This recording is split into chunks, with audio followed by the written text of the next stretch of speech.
সুপ্রিয় দর্শক, আজ এনটিভির শুভ জন্মদিন। ১৯ পেরিয়ে ২০ বছরের সূচনা। আর এই সুন্দর আনন্দঘন দিনে আপনাদের সবাইকে জানাচ্ছি অনেক অনেক অনেক শুভেচ্ছা, অভিনন্দন। দীর্ঘ এই সময়ে আপনাদের পাশে নিয়ে সহযোগিতায়, ভালোবাসায়, সময়ের সাথে আগামীর পথে আমরা এই যাত্রা পথে আছি। শুরুর দিকে চ্যানেল হিসেবে এনটিভি পেয়েছে তুমুল জনপ্রিয়তা, পেয়েছে দেশে বিদেশে গ্রহণযোগ্যতা। সেজন্য আমরা কৃতজ্ঞ আপনাদের সবার কাছে। জন্মদিনটিকে উদযাপনের জন্য আজকে আমরা একটা ভিন্ন রকম আয়োজন করেছি। আমন্ত্রণ জানিয়েছি এনটিভির সাবেক কয়েকজন সহকর্মীকে। তবে নিজের বাড়িতে তাদের আমন্ত্রণ জানানো কথাটার চেয়ে একটু অন্যভাবে যদি বলি যে প্রাণের টানে তারা নিজ বাড়িতেই আজ বেড়াতে এসেছেন। সহকর্মীদের সঙ্গে আজ তাই আমরা চুটিয়ে আড্ডা দেব। অনেক ভালো ভালো কাজ তারা করেছেন, এখানে তাদের সুন্দর সুন্দর অভিজ্ঞতা আছে। এখনও তারা মিডিয়ার নানা শাখায়, নানা প্রতিষ্ঠানে নেতৃত্ব দিচ্ছেন। মূলধারার গণমাধ্যমে নানা চ্যালেঞ্জের মধ্যেও এগিয়ে যাচ্ছে এবং এনটিভিও আজ ১৯ বছর পূর্ণ করল। এই প্রথম প্রজন্মের চ্যানেল হিসেবে যে কাজগুলোর নেতৃত্ব এনটিভি দিয়েছে, আজকের গণমাধ্যম বিশেষ করে টিভি চ্যানেলগুলো তার উত্তরসূরি হিসেবে কতটা প্রতিশ্রুতি নিয়ে এগোচ্ছে তারও কিছুটা আলোচনা এই আড্ডায় আমরা করব। এনটিভির এই শুভ দিনে তাদের কথা তারা বলবেন। মিডিয়ার এত ছড়াছড়ির মধ্যেও মূলধারা গণমাধ্যমের যে চালচিত্র, ভূমিকা, সেগুলো নিয়ে আলাপ করব। খুব ভাবগম্ভীর আলাপ হয়তো নয়, আড্ডার মেজাজে। চলুন স্বাগত জানাচ্ছি সাবেক সহকর্মীদের। সবাই আপনারা তাদের চেনেন, তবু শুরু থেকে একটু পরিচিত হব। আমাদের সঙ্গে রয়েছেন জনাব খোরশেদ আলম, তিনি বর্তমানে জাহাঙ্গীরনগর বিশ্ববিদ্যালয়ের সহযোগী অধ্যাপক, স্বাগত। রয়েছেন তানবীর খান, সিইও টিকে প্রোডাকশনস, বর্তমানে এখানে কাজ করছেন। এবং আমার সাবেক সহকর্মী তানবীর খান, আপনাকে স্বাগত জানাচ্ছি। সাবেক সহকর্মী শামসুদ্দিন হায়দার ডালিম, তিনি হেড অফ কর্পোরেট কমিউনিকেশনস, বিকাশে কাজ করছেন বর্তমানে, স্বাগত জনাব শামসুদ্দিন ডালিম। জনাব প্রভাস আমিন, হেড অফ নিউজ, বেসরকারি টেলিভিশন এটিএন নিউজ, স্বাগত আপনাকে। বিশিষ্ট সঙ্গীত পরিচালক জনাব মাকসুদজামান মিন্টু, স্বাগত আপনাকে। রয়েছেন জনাব রঞ্জন কুমার দত্ত, সাবেক NTV head of sales and marketing, বর্তমানে পিংপং এন্টারটেইনমেন্টের সিইও, স্বাগত আপনাকে। হেড অফ প্রধান সম্পাদক টিভিএন 24 নিউজের প্রধান সম্পাদক জনাব নাজমুল আশরাফ, স্বাগত আপনাকে। জনাব বাইজিদ মিল্কি, ৭১ টেলিভিশনের প্রধান বার্তা সম্পাদক, স্বাগত আপনাকে। এবং চ্যানেল 24-এর নির্বাহী পরিচালক জনাব তালাত মামুন, স্বাগত আপনাদের সবাইকে। শুরুতে আমি একটা ভূমিকা নিয়েছি, জনাব প্রভাস আমিন। আপনাকে ধন্যবাদ। এবং আজকের এই এমন একটি দিনে আমরা এখানে এসেছি, সেটা খুব আনন্দের। আপনারা আমাদের স্মরণ করেছেন, খুবই আনন্দের। ভালো লাগাটা এই কারণে যে আপনি প্রথম প্রজন্মের এনটিভি। আমি দীর্ঘদিন সাংবাদিকতা করছি, কিন্তু মানে প্রিন্ট মিডিয়া ছেড়ে ইলেকট্রনিক মিডিয়া জয়েন করলাম, সেটা এনটিভিতে। ফলে এনটিভির জন্য একটা খুবই বিশেষ ভালো লাগার একটা জায়গা আছে। একটা ছোট্ট ব্যক্তিগত স্মৃতি একটু না বললে সবাই একটু রিলেট করার জন্য, যে এনটিভির প্রতিষ্ঠাবার্ষিকীর দিনে আমার বিয়ে বার্ষিকী আমাদের। ফলে আমি যতদিন এনটিভিতে ছিলাম, ফলে খুবই এটা নিয়ে খুবই মজা হতো। এবং আমি আমাদের এনটিভির চেয়ারম্যান ফালু ভাইকে মজা করে বলতাম যে আমাদের বিয়ে বার্ষিকীর জন্য এত আয়োজন না করলেও পারতেন। এবং প্রত্যেকবার এই ঘটনাটি ঘটতো, উনি বড় বিশাল সাইজের একটি কেক আমার গাড়িতে তুলে দেওয়ার কাজটি নিয়মিত মনে করে করতেন। তো ফলে খুবই ব্যক্তিগত একটা ভালো লাগার ব্যাপার আছে এনটিভিতে। এবং যেহেতু প্রথম ইলেকট্রনিক মিডিয়ার স্মৃতি, আমি দুজনের কথা খুব মনে করব। একজন সুচি ভাই, আমাদের তখনকার ইডি ছিলেন, এবং মুকুল ভাইয়ের নেতৃত্বে কাজ করেছি। মানে মিস করার অর্থ অনেক কি, সবাইকে মিস করি, তবে এই দুজনের কথা। আমি যদি একটা ছোট্ট স্মৃতির কথা বলি তাইলে, যেমন ২০০৯ সালে পিলখানা ট্র্যাজেডি যেটা হয়েছিল, তখন আমি এনটিভিতে ছিলাম এবং নিউজ রুমে থাকার অভিজ্ঞতা আছে। এবং আমি খুব গর্বের সাথে বলতে পারি, এনটিভি সেই ঘটনাটি খুবই দায়িত্বশীলতার সাথে, এবং এনটিভির তখন যারা নেতৃত্বে ছিলেন খুবই দায়িত্বশীলতার সাথে আমরা কভার করেছি।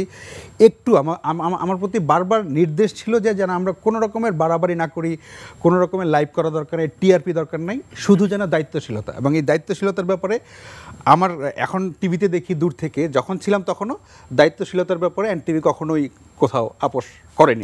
আমি নিজের ব্যক্তিগত অভিজ্ঞতা থেকে বলতে পারি যে এই জায়গাতে কোনো রাজনৈতিক উত্তেজনা বা কোনো কিছু ছড়ানোর কোনো চেষ্টা হয় নাই। তো ফলে, এবং আজকেও আমি এখানে আসার আগে আমাদের এই এনটিভির আরেকজন সাবেক সহকর্মী পিনাকি রায়, এখন যিনি এটিএন নিউজে আমাদের ব্রডকাস্টের, তার সাথে বসে গল্প করছিলাম।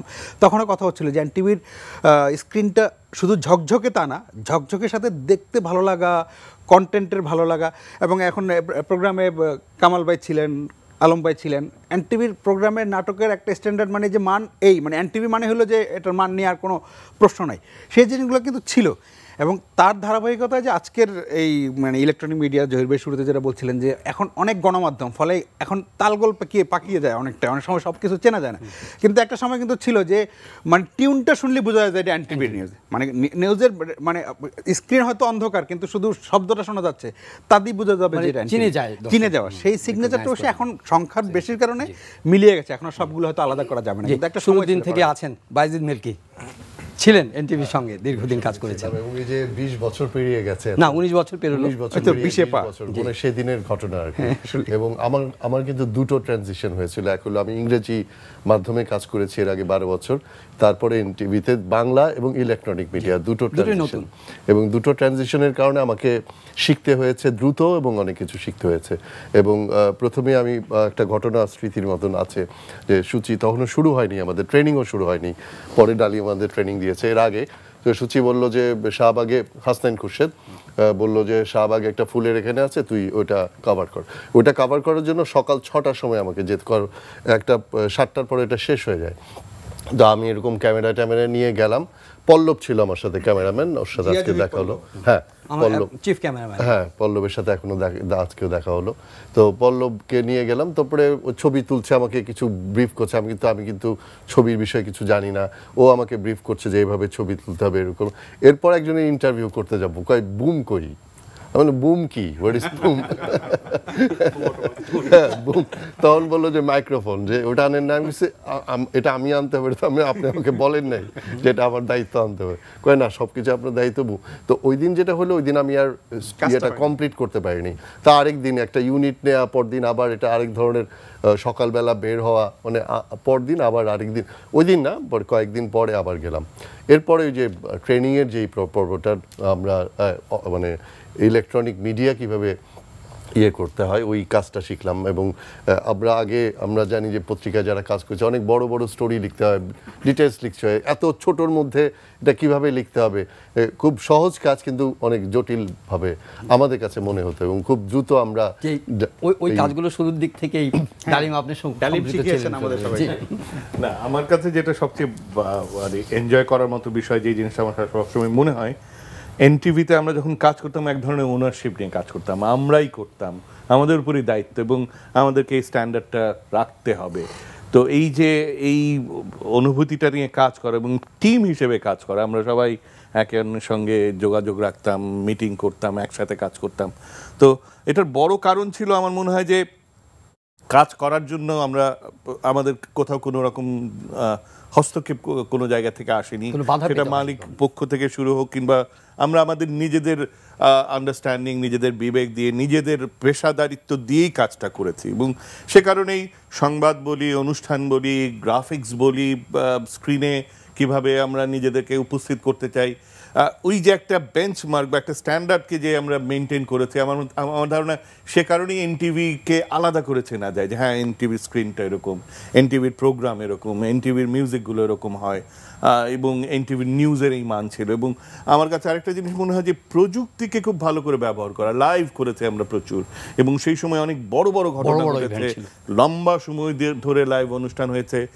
সেটা নিউজের মধ্যে যেমন হয়েছে তেমনি বিভিন্ন রকম ইভেন্ট, লাইভ মিউজিকের যে রিয়ালিটি শোগুলো, সেগুলো কিন্তু বাংলা ভাইয়ের ঘটনা টানা লাইভ করেছে আমরা, বাংলা ভাইয়ের ঘটনা টানা লাইভ হয়েছে। রিয়ালিটি শোগুলো আলাদা করে পরিচিত হয়েছে যে হ্যাঁ রিয়ালিটি শো এত চমৎকার হতে পারে, এত মানুষ দেখতে পারে। তো এই যে জায়গাগুলো এটুকু মনে হয় যে আমার কাছে এই যে আমরা যে ওনারশিপ নিয়ে কাজ করেছি এবং এই জায়গায় আমাদের কন্টিনিউ করবেন। নাজমুল আশরাফ শুরু থেকে ছিলেন আপনি। না, এই যে মিল্কির কথা সুতো ধরেই বলি, আমি 16 বছর টানা পত্রিকায় কাজ করেছি এবং শুরু থেকে ইংরেজি পত্রিকায়, প্রথমে নিউ নেশনে, পরে ডেইলি স্টারে। ফলে আমার ট্রানজিশনটা মিল্কির মতো তিনটা, মানে প্রিন্ট থেকে ইলেকট্রনিক, ইংরেজি থেকে বাংলা, এবং সেখানে পারফরমেন্সের ব্যাপার, বয়সদের ব্যাপার।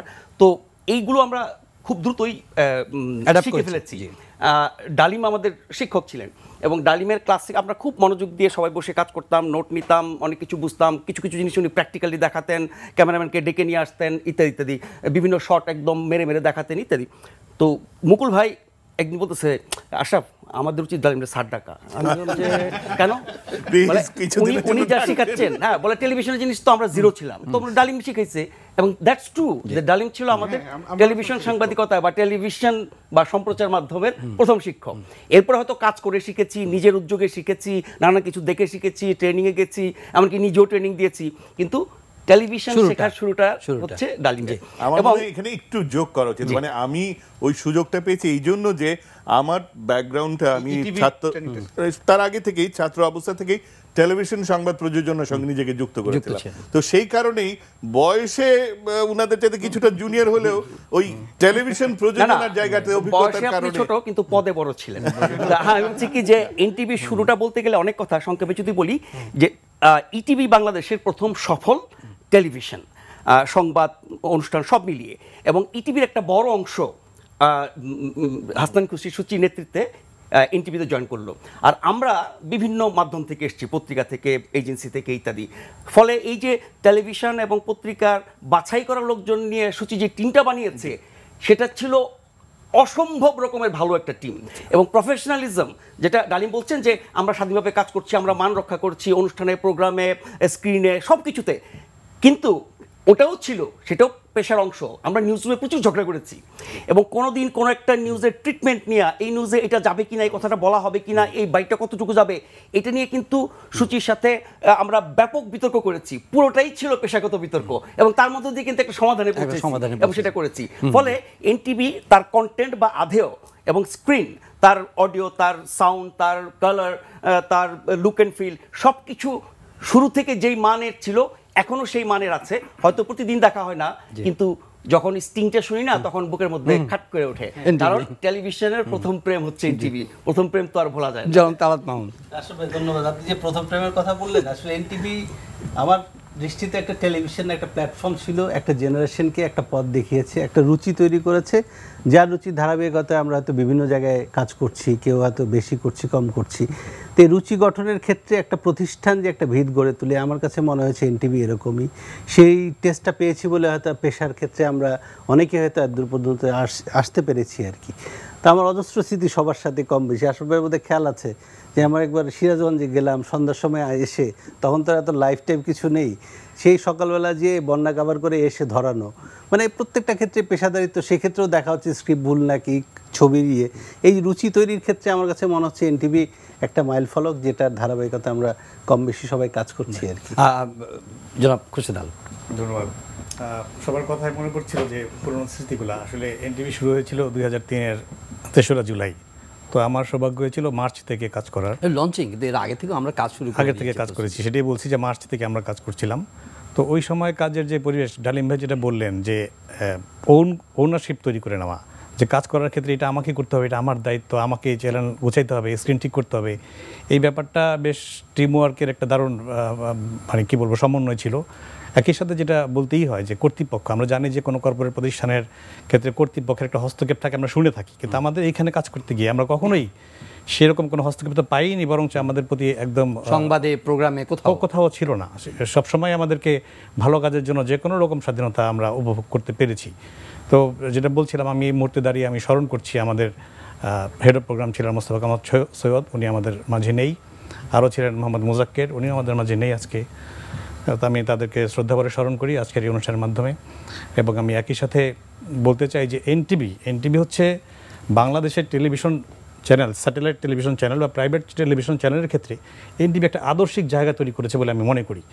ওই সময় এনটিভিতে যে অনুষ্ঠান বা যে সংবাদ পরিবেশন হতো, আমি জেনেই বলছি যে অন্য চ্যানেল মনে করতো যে এটা আদর্শ এবং এইটাকে অনুকরণ করে কিছু করতে হবে। এরকম অজস্র অনুষ্ঠান আমাদের আছে, যে অনুষ্ঠান আমরা প্রথম শুরু করেছি, পরবর্তীতে অন্য চ্যানেল সেই অনুকরণে অনুষ্ঠান করার চেষ্টা করেছে।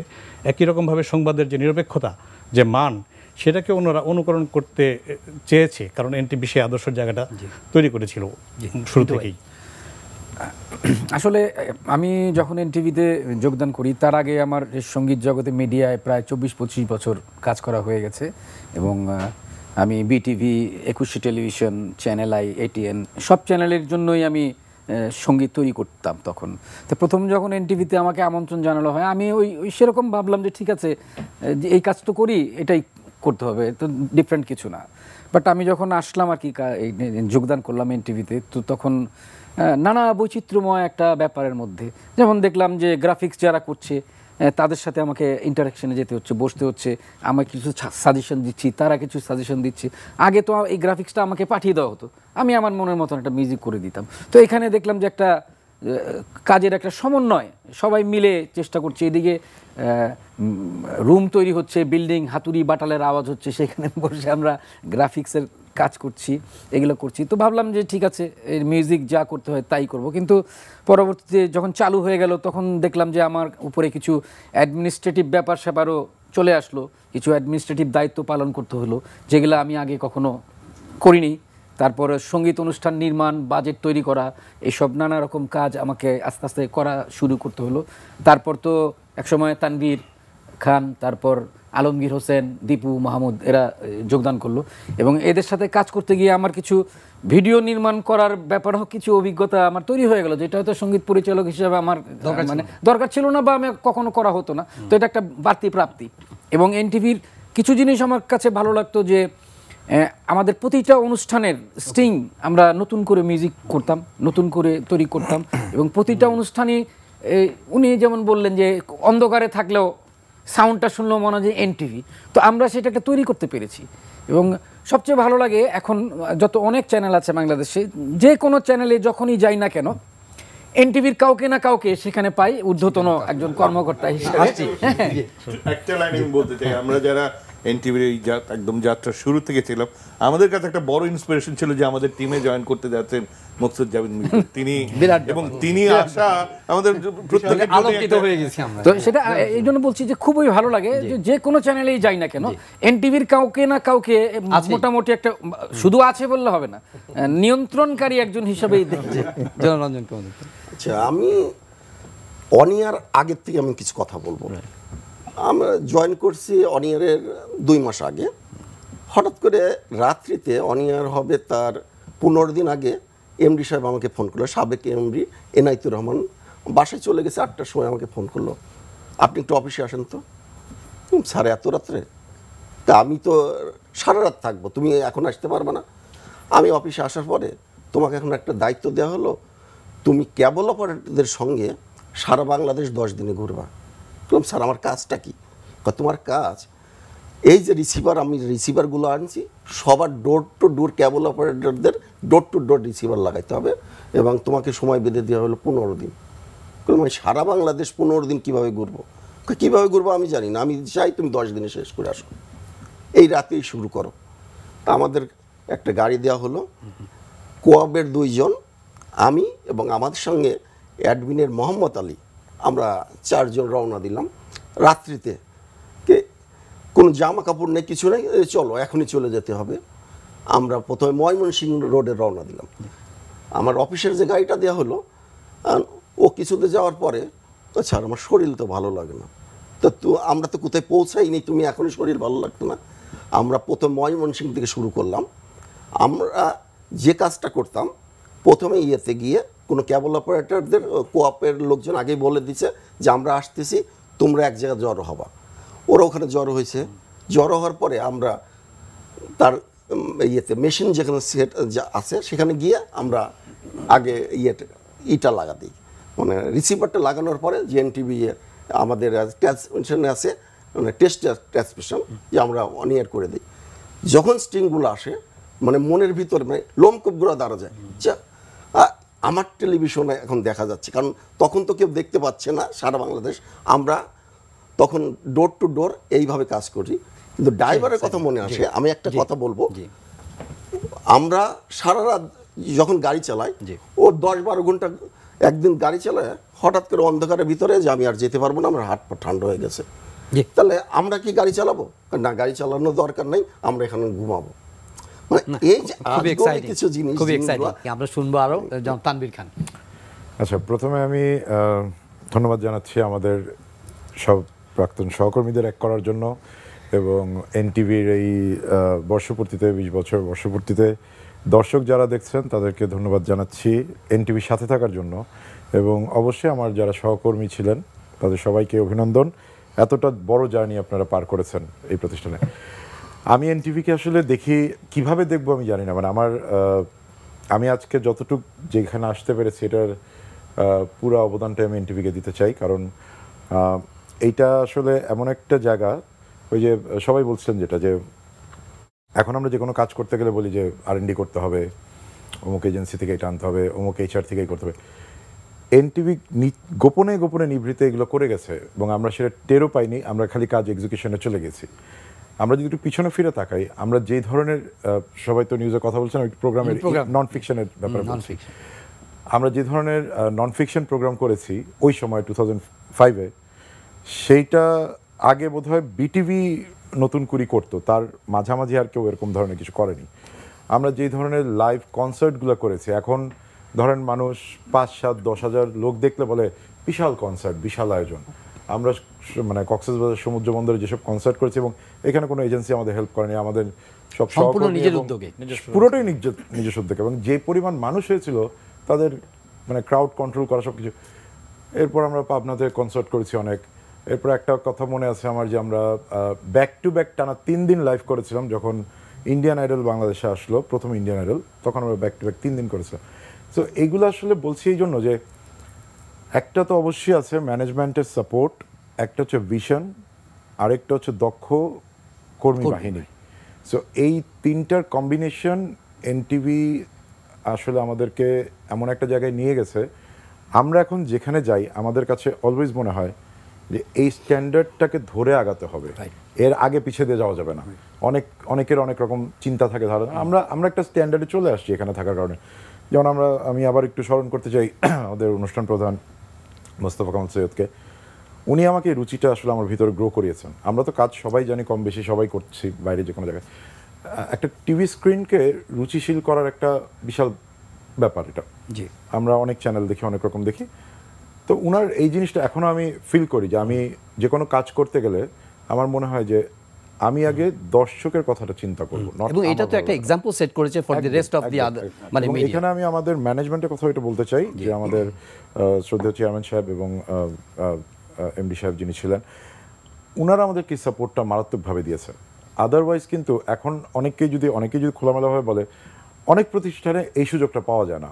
অনেকেই তাদের নিজের ধারণাটা চাপিয়ে দিতে চান আমাদের উপরে, যে এইটা এক্সিকিউট করো। কিন্তু ওই সময়টা উনারা চেয়েছিলেন যে একটা ভালো কিছু হোক, মানুষের কাছাকাছি যাওয়ার মতো কিছু হোক, এবং ওনাদের চাওয়াটা, ওনাদের সাপোর্টটা আমাদের সব দক্ষ বাহিনী মিলে আমরা করতে পারি। আমরা এই গল্প আড্ডাটা চলতে থাকবে। এখনকার মিডিয়া, এই এনটিভির এই ধারাবাহিকতায় এখন যে মিডিয়া, এত মিডিয়া গ্রো করেছে, তারা কতটা রিলেট করতে পারছে? এত সুন্দর সুন্দর অভিজ্ঞতা, এত ভালো ভালো কাজের সূচনা এনটিভি করেছে, কতটা মানে এটা ট্রান্সলেটেড হয়েছে অন্যদের কাজের মধ্যে? না, ওইটা একটু পরে বলার, আরেকটু এই প্রসঙ্গে আমরা কাজের যে চাপের বিষয়টা, এটা একটু বলতে চাচ্ছি। যে এনটিভিতে থাকতে আমি এর আগে আওয়ামী লীগ বিট করতাম এবং বরাবরই তাই করেছি, এবং বিএনপির পলিটিক্যাল একটা আইডেন্টিটির মতো ছিল যে এটা বিএনপির চ্যানেল, এরকম একটা। কিন্তু এবং এই কারণে আমি যখন প্রথম এই কাজগুলো করতে যাই তখন অনেক ধরনের বিরোধিতার মধ্যে পড়েছি। কিন্তু এনটিভি কর্তৃপক্ষ আমাকে ডেকে, বিশেষ করে ফালু ভাই একদিন ডেকে বললেন যে আপনি কোনো ধরনের চাপ ফিল করবেন না, আপনি যেইভাবে মনে করেন যে জিনিসটা দেওয়া দরকার এটা আপনি আপনার মতন, এবং যদি কোনো সিনিয়র কর্তৃপক্ষ আপনাকে এটাকে বাধা দেয় আপনি সরাসরি আমাকে বলবেন। মানে এই জিনিসটা আমি খুব আমার যথেষ্ট শুরু থেকে শেষ পর্যন্ত এই এডিটোরিয়াল পলিসি, তখন খুবই শুরুর বিষয়। এবং উনি বলে দিলেন যে এটা নিয়ে কোনো রকম চাপ আপনি ফিল করবেন না, আপনি যেভাবে নিউজ করতে চান। তো এটা একটা ব্যাপার। আর যেই প্রশ্নটা করলেন সেটা আরেকটা কথাও, আপনি যেহেতু আপনি উপস্থিত আছেন, 21শে আগস্টে গ্রেনেড হামলার ঘটনাটিও আপনি কভার করেছেন, এবং সেটা এনটিভি এই কাজে, এই তদন্তেও এই ফুটেজগুলো, এই ব্রেভারিটা নানাভাবে প্রশংসিত হয়েছে। কিন্তু এবং এটাও এনটিভির জন্য একটা ঘটনা, এইরকম একটা ঘটনা এনটিভি এমনভাবে কভারেজ দিতে পারে। এবং আমি যখন ওইখানে গ্রেনেড হামলার ছবি, একদম লাইভ ছবি পেলাম, এবং আমি যখন স্টুডিওতে আসলাম আমাকে বলা হলো যে তুমি যা ছবি পেয়েছো সব দেখাবা, কোনো রকম দরকার নাই, তুমি যেভাবে স্টোরি করতে চাও সেভাবে দেখাবা। আমাকে স্টুডিওতে বসানো হলো, সম্ভবত ডালিমই ছিল সেদিন প্রেজেন্টার, ডালিমের সাথে আমি স্টুডিওতেও সেই এক্সপেরিয়েন্সগুলো বললাম, মানে একদম, এবং কোনো রকম বাধা ছাড়া আর কি। এটা আমি বারবার বলছি যে এটা সংবাদপত্রের জন্য খুবই মিডিয়ার জন্য, সংবাদপত্র বলছি, মিডিয়ার জন্য এটা খুব অনুকরণীয়, জরুরি একটা বিষয়। মিল্কি ভাই বললেন কথা হ্যাঁ, এরপর তালা তো বলতে চাই, সেটা হলো যে মানে এনটিভির এসেন্স অফ মানে বিউটির কথা বলেন বা সাফল্যের জায়গায় অন্যতম যেটা বলা হচ্ছে যে ফ্রি ফ্লো অফ ইনফরমেশনের জায়গায়, যে গ্রেনেড হামলার কথাই বলি, নিউজ রুমে অনেক টেনশন ছিল কিভাবে হবে, কেন হবে, বাট তখনও এক ধরনের ছিল যে যতটুকু সত্যি তুলে ধরা, এটা নিয়ে কিন্তু অনেক ধরনের ইয়ে হয়েছে। আমার খেলা যে মিল্কি ভাই যাওয়ার পরে আমি আসলাম, তারপর বোধহয় আমিও একটা ইয়েতে ছিলাম, বাট তখনকার এই পেশাদারিত্বের জায়গায় যে এক ধরনের গেঁথে দেওয়ার যে বিষয়টা, আমার কাছে মনে হয় যে পেশাদারিত্বটাকেই সবার উপরে তুলে ধরা হয়েছে এবং সেই জায়গায় কর্তৃপক্ষ, মালিক কর্তৃপক্ষ কোনো রকম হস্তক্ষেপ করেনি। আমরা সাংবাদিক হিসেবে যেটাকে সত্য বলে ভেবেছি এবং এরকম একটা ঘটনাকে কিভাবে নির্মোহভাবে কোনো রকম বায়াস না হয়ে প্রচারের ক্ষেত্রে আমরা একেবারেই পেশাদারি। নাজমুল আশরাফ, আপনি বলছিলেন যে এনটিভির শুরুতে বা আমরা যখন যারা ছিলাম সে বিষয়ে কিছুটা আমরা কথা বলেছি। এনটিভি যে স্ট্যান্ডার্ড বা মান ঠিক করে দিল সেটি এনটিভি অনুসরণ করে যাচ্ছে, কিন্তু এনটিভির পরে যতগুলো বেসরকারি টেলিভিশন চ্যানেল চালু হয়েছে সবাই কিন্তু সেই মানটা বজায় রাখতে পারে নাই। এনটিভিতে যেই টিম ছিল, নিউজ বা প্রোগ্রাম বা ব্রডকাস্ট সব ডিপার্টমেন্টের কথা বলছি, তাদের হয়তো তৃতীয়, চতুর্থ, পঞ্চম কাতারের যারা, তারা ওখানে অন্য অনেক চ্যানেলে গিয়ে অনেক বড় দায়িত্ব নিয়েছে, নিশ্চয়ই তারা নেবে, কিন্তু সেই মানটা কিন্তু নাই। এখানে একটা পদে যেই অভিজ্ঞতার, যেই যোগ্যতার এবং যেই মানের মানুষ ছিল, এরপরে যে আরও এখন 40-42টা টিভি চ্যানেল, আমি কাউকে ছোট করছি না, কারণ আমাদের এই দক্ষ জনবলের ঘাটতি আছে। আমাদের এই জনবলের ঘাটতি রেখে একের পর এক যখন টেলিভিশন চালু হয়, পত্রিকার ক্ষেত্রে সংকটটা এত বেশি না, টেলিভিশনের ক্ষেত্রে এতটা দক্ষ জনবল তৈরি হয় নাই, দক্ষ জনবল তৈরি করাও হয় নাই, সেই মানের প্রশিক্ষণও দেওয়া হয় নাই, কিন্তু একের পর এক দোকান খুলছে। ফলে এনটিভির ওই সময়ে যিনি 10 নম্বর আসনে ছিলেন তার চেয়ে কম যোগ্যতার মানুষ কিন্তু অনেক টিভি চ্যানেলে হয়তো তার 2 নম্বর, 1 নম্বর বা 4 নম্বর পজিশনে আছেন, ফলে ওই মানটা রাখা যায় নাই। এটা হচ্ছে আমাদের জনবল সংকটের ব্যাপার। দ্বিতীয়ত কারণ, যারা এরপরে অনেক চ্যানেল চালু হয়েছে, অনেক চ্যানেল সফল হয়েছে, কোনো চ্যানেল হয়তো বেশি এগিয়েছে, কোনটা কম এগিয়েছে, কিন্তু ওই কর্তৃপক্ষের মধ্যে যারা এই মানটাকে, পেশাদারিত্বটাকে গুরুত্ব দিয়েছেন, তারা একটা মানে আছেন, কিন্তু যেনতেনভাবে আপনার টিভি চালু করা, এর পেছনে অন্য উদ্দেশ্য থাকা, মানে খারাপ উদ্দেশ্য থাকা, যার কারণে ওই চ্যানেলগুলোতে আপনি এই পেশাদারিত্ব পাবেন না। আমরা আবারও বলছি যে এনটিভি হচ্ছে আমার টেলিভিশনের পাঠশালা। এইখানে আমি যে পাঠশালায় শিখেছি, তারপর আস্তে আস্তে আরও উচ্চতর শ্রেণীতে পড়েছি, শিখেছি, কিন্তু ওই যে ফাউন্ডেশনটা বা ভিত্তিটা বা বুনিয়াদটা তৈরি হয়েছে, ওটা কিন্তু অনেক বেশি কাজে লেগেছে। এই বুনিয়াদের ফলে এখানে যারা কাজ করেছি বা অন্য জায়গায় গিয়ে কাজ করেছি, তারা কিন্তু একরকমের মান বজায় রেখেছি। যারা হুট করে এসেছেন বা এগুলো অনুসরণ করেন নাই, তারা সেটা পারেন নাই। ফলে এই মান আমি এখন অনেক চ্যানেলে দেখছি না। সেটা আপনি পর্দার মান, মানে যান্ত্রিক কারণ, আমি যদি বলি পর্দার ছবি, তার রং, তার শব্দ, তার লুক অ্যান্ড ফিল, এগুলোর ক্ষেত্রে যেমন সমস্যা আছে, আমাদের সময় এই এনটিভিতে এক ফ্রেম 24 ঘন্টার মধ্যে এক ফ্রেম কালো গেলে গোটা অফিস তোলপাড় হয়ে যেত। আর এখন শত ফ্রেম গেলে এটা যে একটা সমস্যা, এটাই হয়তো অনেকে বোঝে না। আরও অনেক রকমের অডিও ভিজুয়াল প্রবলেম আছে, এগুলো আমরা বুঝি না। কিন্তু আমরা যে এই খাতটাকে এত বাড়াচ্ছি এবং এত বিনিয়োগ করছি, এত মানুষকে যুক্ত করছি, তাদেরকে কিন্তু আমরা বিপদে ফেলছি, কারণ সেই প্রস্তুতি নাই, সেই সক্ষমতা নাই, সেই সদিচ্ছাও নাই। ফলে যতই দিন যাচ্ছে ততই এগুলোর মান নিচে যাচ্ছে। আমরা বলবো যে এনটিভি 19 বছর পেরিয়ে 20 বছরে এসছে, 20 বছর ধরে এই মানটা ধরে রেখেছে, কিন্তু এরপরে অনেক এসে সেটা ধরে রাখতে পারে নাই। সেটাই হচ্ছে এনটিভির কাছ থেকে শিক্ষণীয়, এই লিগেসিটা যেন প্রবাস। আমি যেটা বলছিলাম যে আমি স্ট্যান্ডার্ডটা মেনটেন করি। না, আমি গত 12 বছর ধরে এটিএন নিউজে কাজ করছি। এটিএন নিউজের 12 বছর পূর্তি হয়েছে কদিন আগে। এবং যেটা আশরাফ ভাই বলছিলেন বা মিল্কি ভাই বলছিলেন, আমার কিন্তু টেলিভিশনের পাঠশালা হলো এনটিভি। আমি যদি বলি এখন যে আমরা এই যে আমি এটিএন নিউজে 12 বছর কাজ করছি, যেটুকু করছি সেটা কিন্তু এনটিভি শেখার যে ধারাবাহিকতা, সেটা নিয়েই মান, যেটা আশরাফ ভাই যে অভিযোগটা করলেন, অভিযোগটা একদমই সত্যি আসলে। কারণ এখন মানে কোয়ান্টিটি এত বেশি হয়েছে, ফলে কোয়ালিটির জায়গাতে আমরা অনেক ছাড় দিতে পেরেছি। যেটা আশরাফ ভাই বলেন সত্যি, এক ফ্রেম ব্ল্যাক গেলে এটা নিয়ে আসলে সত্যি তোলপাড়া হয়ে যেত এনটিভিতে। এখন যেমন আমি দু একটা স্মৃতির কথা বলি, যে এখন রাইট নাও বা টেলিভিশনে যদি লাইভ করার প্রশ্ন আসে, এখন কিন্তু বলার সাথে সাথে লাইভ করা যায়। আমার মনে আছে এনটিভিতে কোনো ইভেন্টে লাইভ করতে হলে সেটা ফিড বুকিং দিতে হতো, এবং ফিড বুকিংটা খুব এক্সপেন্সিভ ছিল, ফলে খুব অঢেল সময় দেওয়া যেত না। সম্ভাব্য সময় ধরেন ঠিক 5টার সময় একটা ইভেন্ট হবে, 5টা বাজার 3 মিনিট আগে থেকে শুরু করে 10 মিনিট লাইভ করব, পরের দিকে 3 মিনিট, 10 আর 3 3 6 মানে 16 মিনিটের জন্য বুকিং দিতে হবে। এরকম মেপে মেপে দিতে হবে, কারণ এটা টাকাও লাগতো আর কি। কিন্তু এখন ডাল ভাত, কিন্তু এখন যে যখন ইচ্ছা তখন বুকিং দিতে পারি আমরা ধরেন এখন 24 আওয়ার্স নিউজ চ্যানেল বাংলাদেশে বেশ কয়েকটি আছে, আমি নিজেও একটাতে কাজ করি।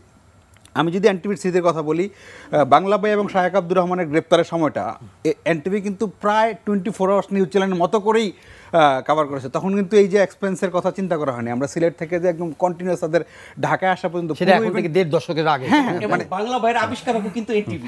এনটিভি প্রথম বাংলা ভাইয়ের ইন্টারভিউ করেছিল ফরিদ আলম সম্ভবত। তো ফলে গ্রেপ্তারের ওই পুরোটা কিন্তু একদম 24 আওয়ার্স নিউজ চ্যানেল এখন যেভাবে কভার করে সবগুলো ঝাঁপিয়ে পড়ে, তখন কিন্তু এনটিভি 24 আওয়ার্স নিউজ চ্যানেল ছিল না, কিন্তু ফিল্ডটা কিন্তু 24 আওয়ার্স নিউজ চ্যানেলের মতো করে একদম পুরো ঘটনা সিলেট থেকে শুরু করে ঢাকায় আসা পর্যন্ত আমার একদম স্মৃতিতে মনে আছে এখনো, যে বাংলা ভাইকে ধরা হলো, তার দাড়ির একদিকে আগুন লেগে পুরো ঘটনাটা আমরা এখানে কভার করতে ফেলছি। ফলে যে শিক্ষাটা পেয়েছি যেটুকু, সেটুকু ধরেই কিন্তু আমরা এগোনোর চেষ্টা করছি। কতটুকু এগোতে পেরেছি সেটা নিয়ে আরো অনেক রকমের তর্ক বিতর্ক আলোচনা। মানে আমার মনে হয় সব আলোচনা ভালো আমরা- কাজের মধ্যে পায়োনিয়ার এনটিভি। অবশ্যই, মানে এখানে মূল জায়গাটা ছিল পেশাদারিত্ব, অর্থাৎ এই কাজটা করার জন্য একেবারেই যেই লোকটা ফিট তাকে এখানে জড়ো Assign করা, করা। প্রচুর ওরিয়েন্টেশন ট্রেনিং, কারণ এই জায়গায় তো প্রযুক্তিও বদলাচ্ছে, প্রেজেন্টেশনের ধরন আমরা বদলাচ্ছে, কিন্তু সেই ধারাবাহিকতায় কিন্তু এখনো কিন্তু আমরা প্রফেশনাল ট্রেনিং কিন্তু কন্টিনিউ করছি কিন্তু সেটি, এবং একই সঙ্গে প্রযুক্তিকেও অ্যাডাপ্ট করা, নতুন প্রযুক্তিগুলোকে গ্রহণ করা, সেটা ক্যামেরার ক্ষেত্রে হোক, সেটা গ্রাফিক্সের ক্ষেত্রে হোক, সেট তৈরি করার ক্ষেত্রে হোক, মিউজিক এবং সব কিছুতেই। সব কিছু মিলেই যেটা হচ্ছে যে আমি আসলে কি আমার অবস্থানটা আমার দর্শকের কাছে তুলে ধরতে চাই কিনা, এই আলোচনা করতে গেলে অনেক লম্বা আলোচনা নিশ্চয়ই হবে, এবং আমরা সেই আলোচনাটাও করতে চাই না। আমরা আসলে টেলিভিশন কেন করছি, কি উদ্দেশ্য করছি, সেটাও একটা বিষয় ছিল।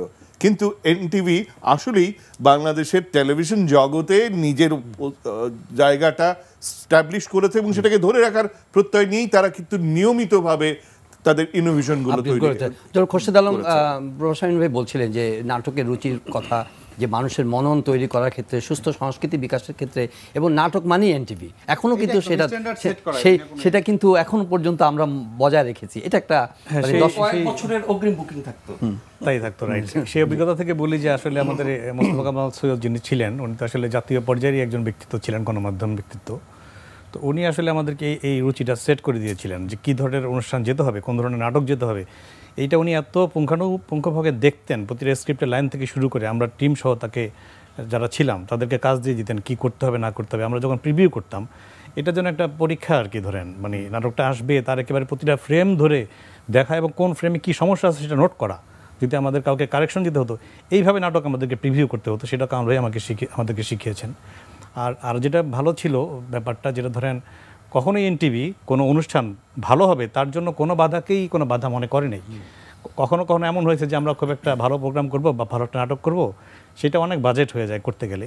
তো সেইটা আমরা হয়তো এমনি সাহেবের কাছে গিয়েছি যে স্যার এরকম বাজেট হয়ে যাচ্ছে, কিন্তু মার্কেটিং রাজি হচ্ছে না, এত টাকার অনুষ্ঠান করলে তারা বিক্রি করতে পারবে না বা ক্ষতি হবে, এত টাকা উঠানো যাবে না।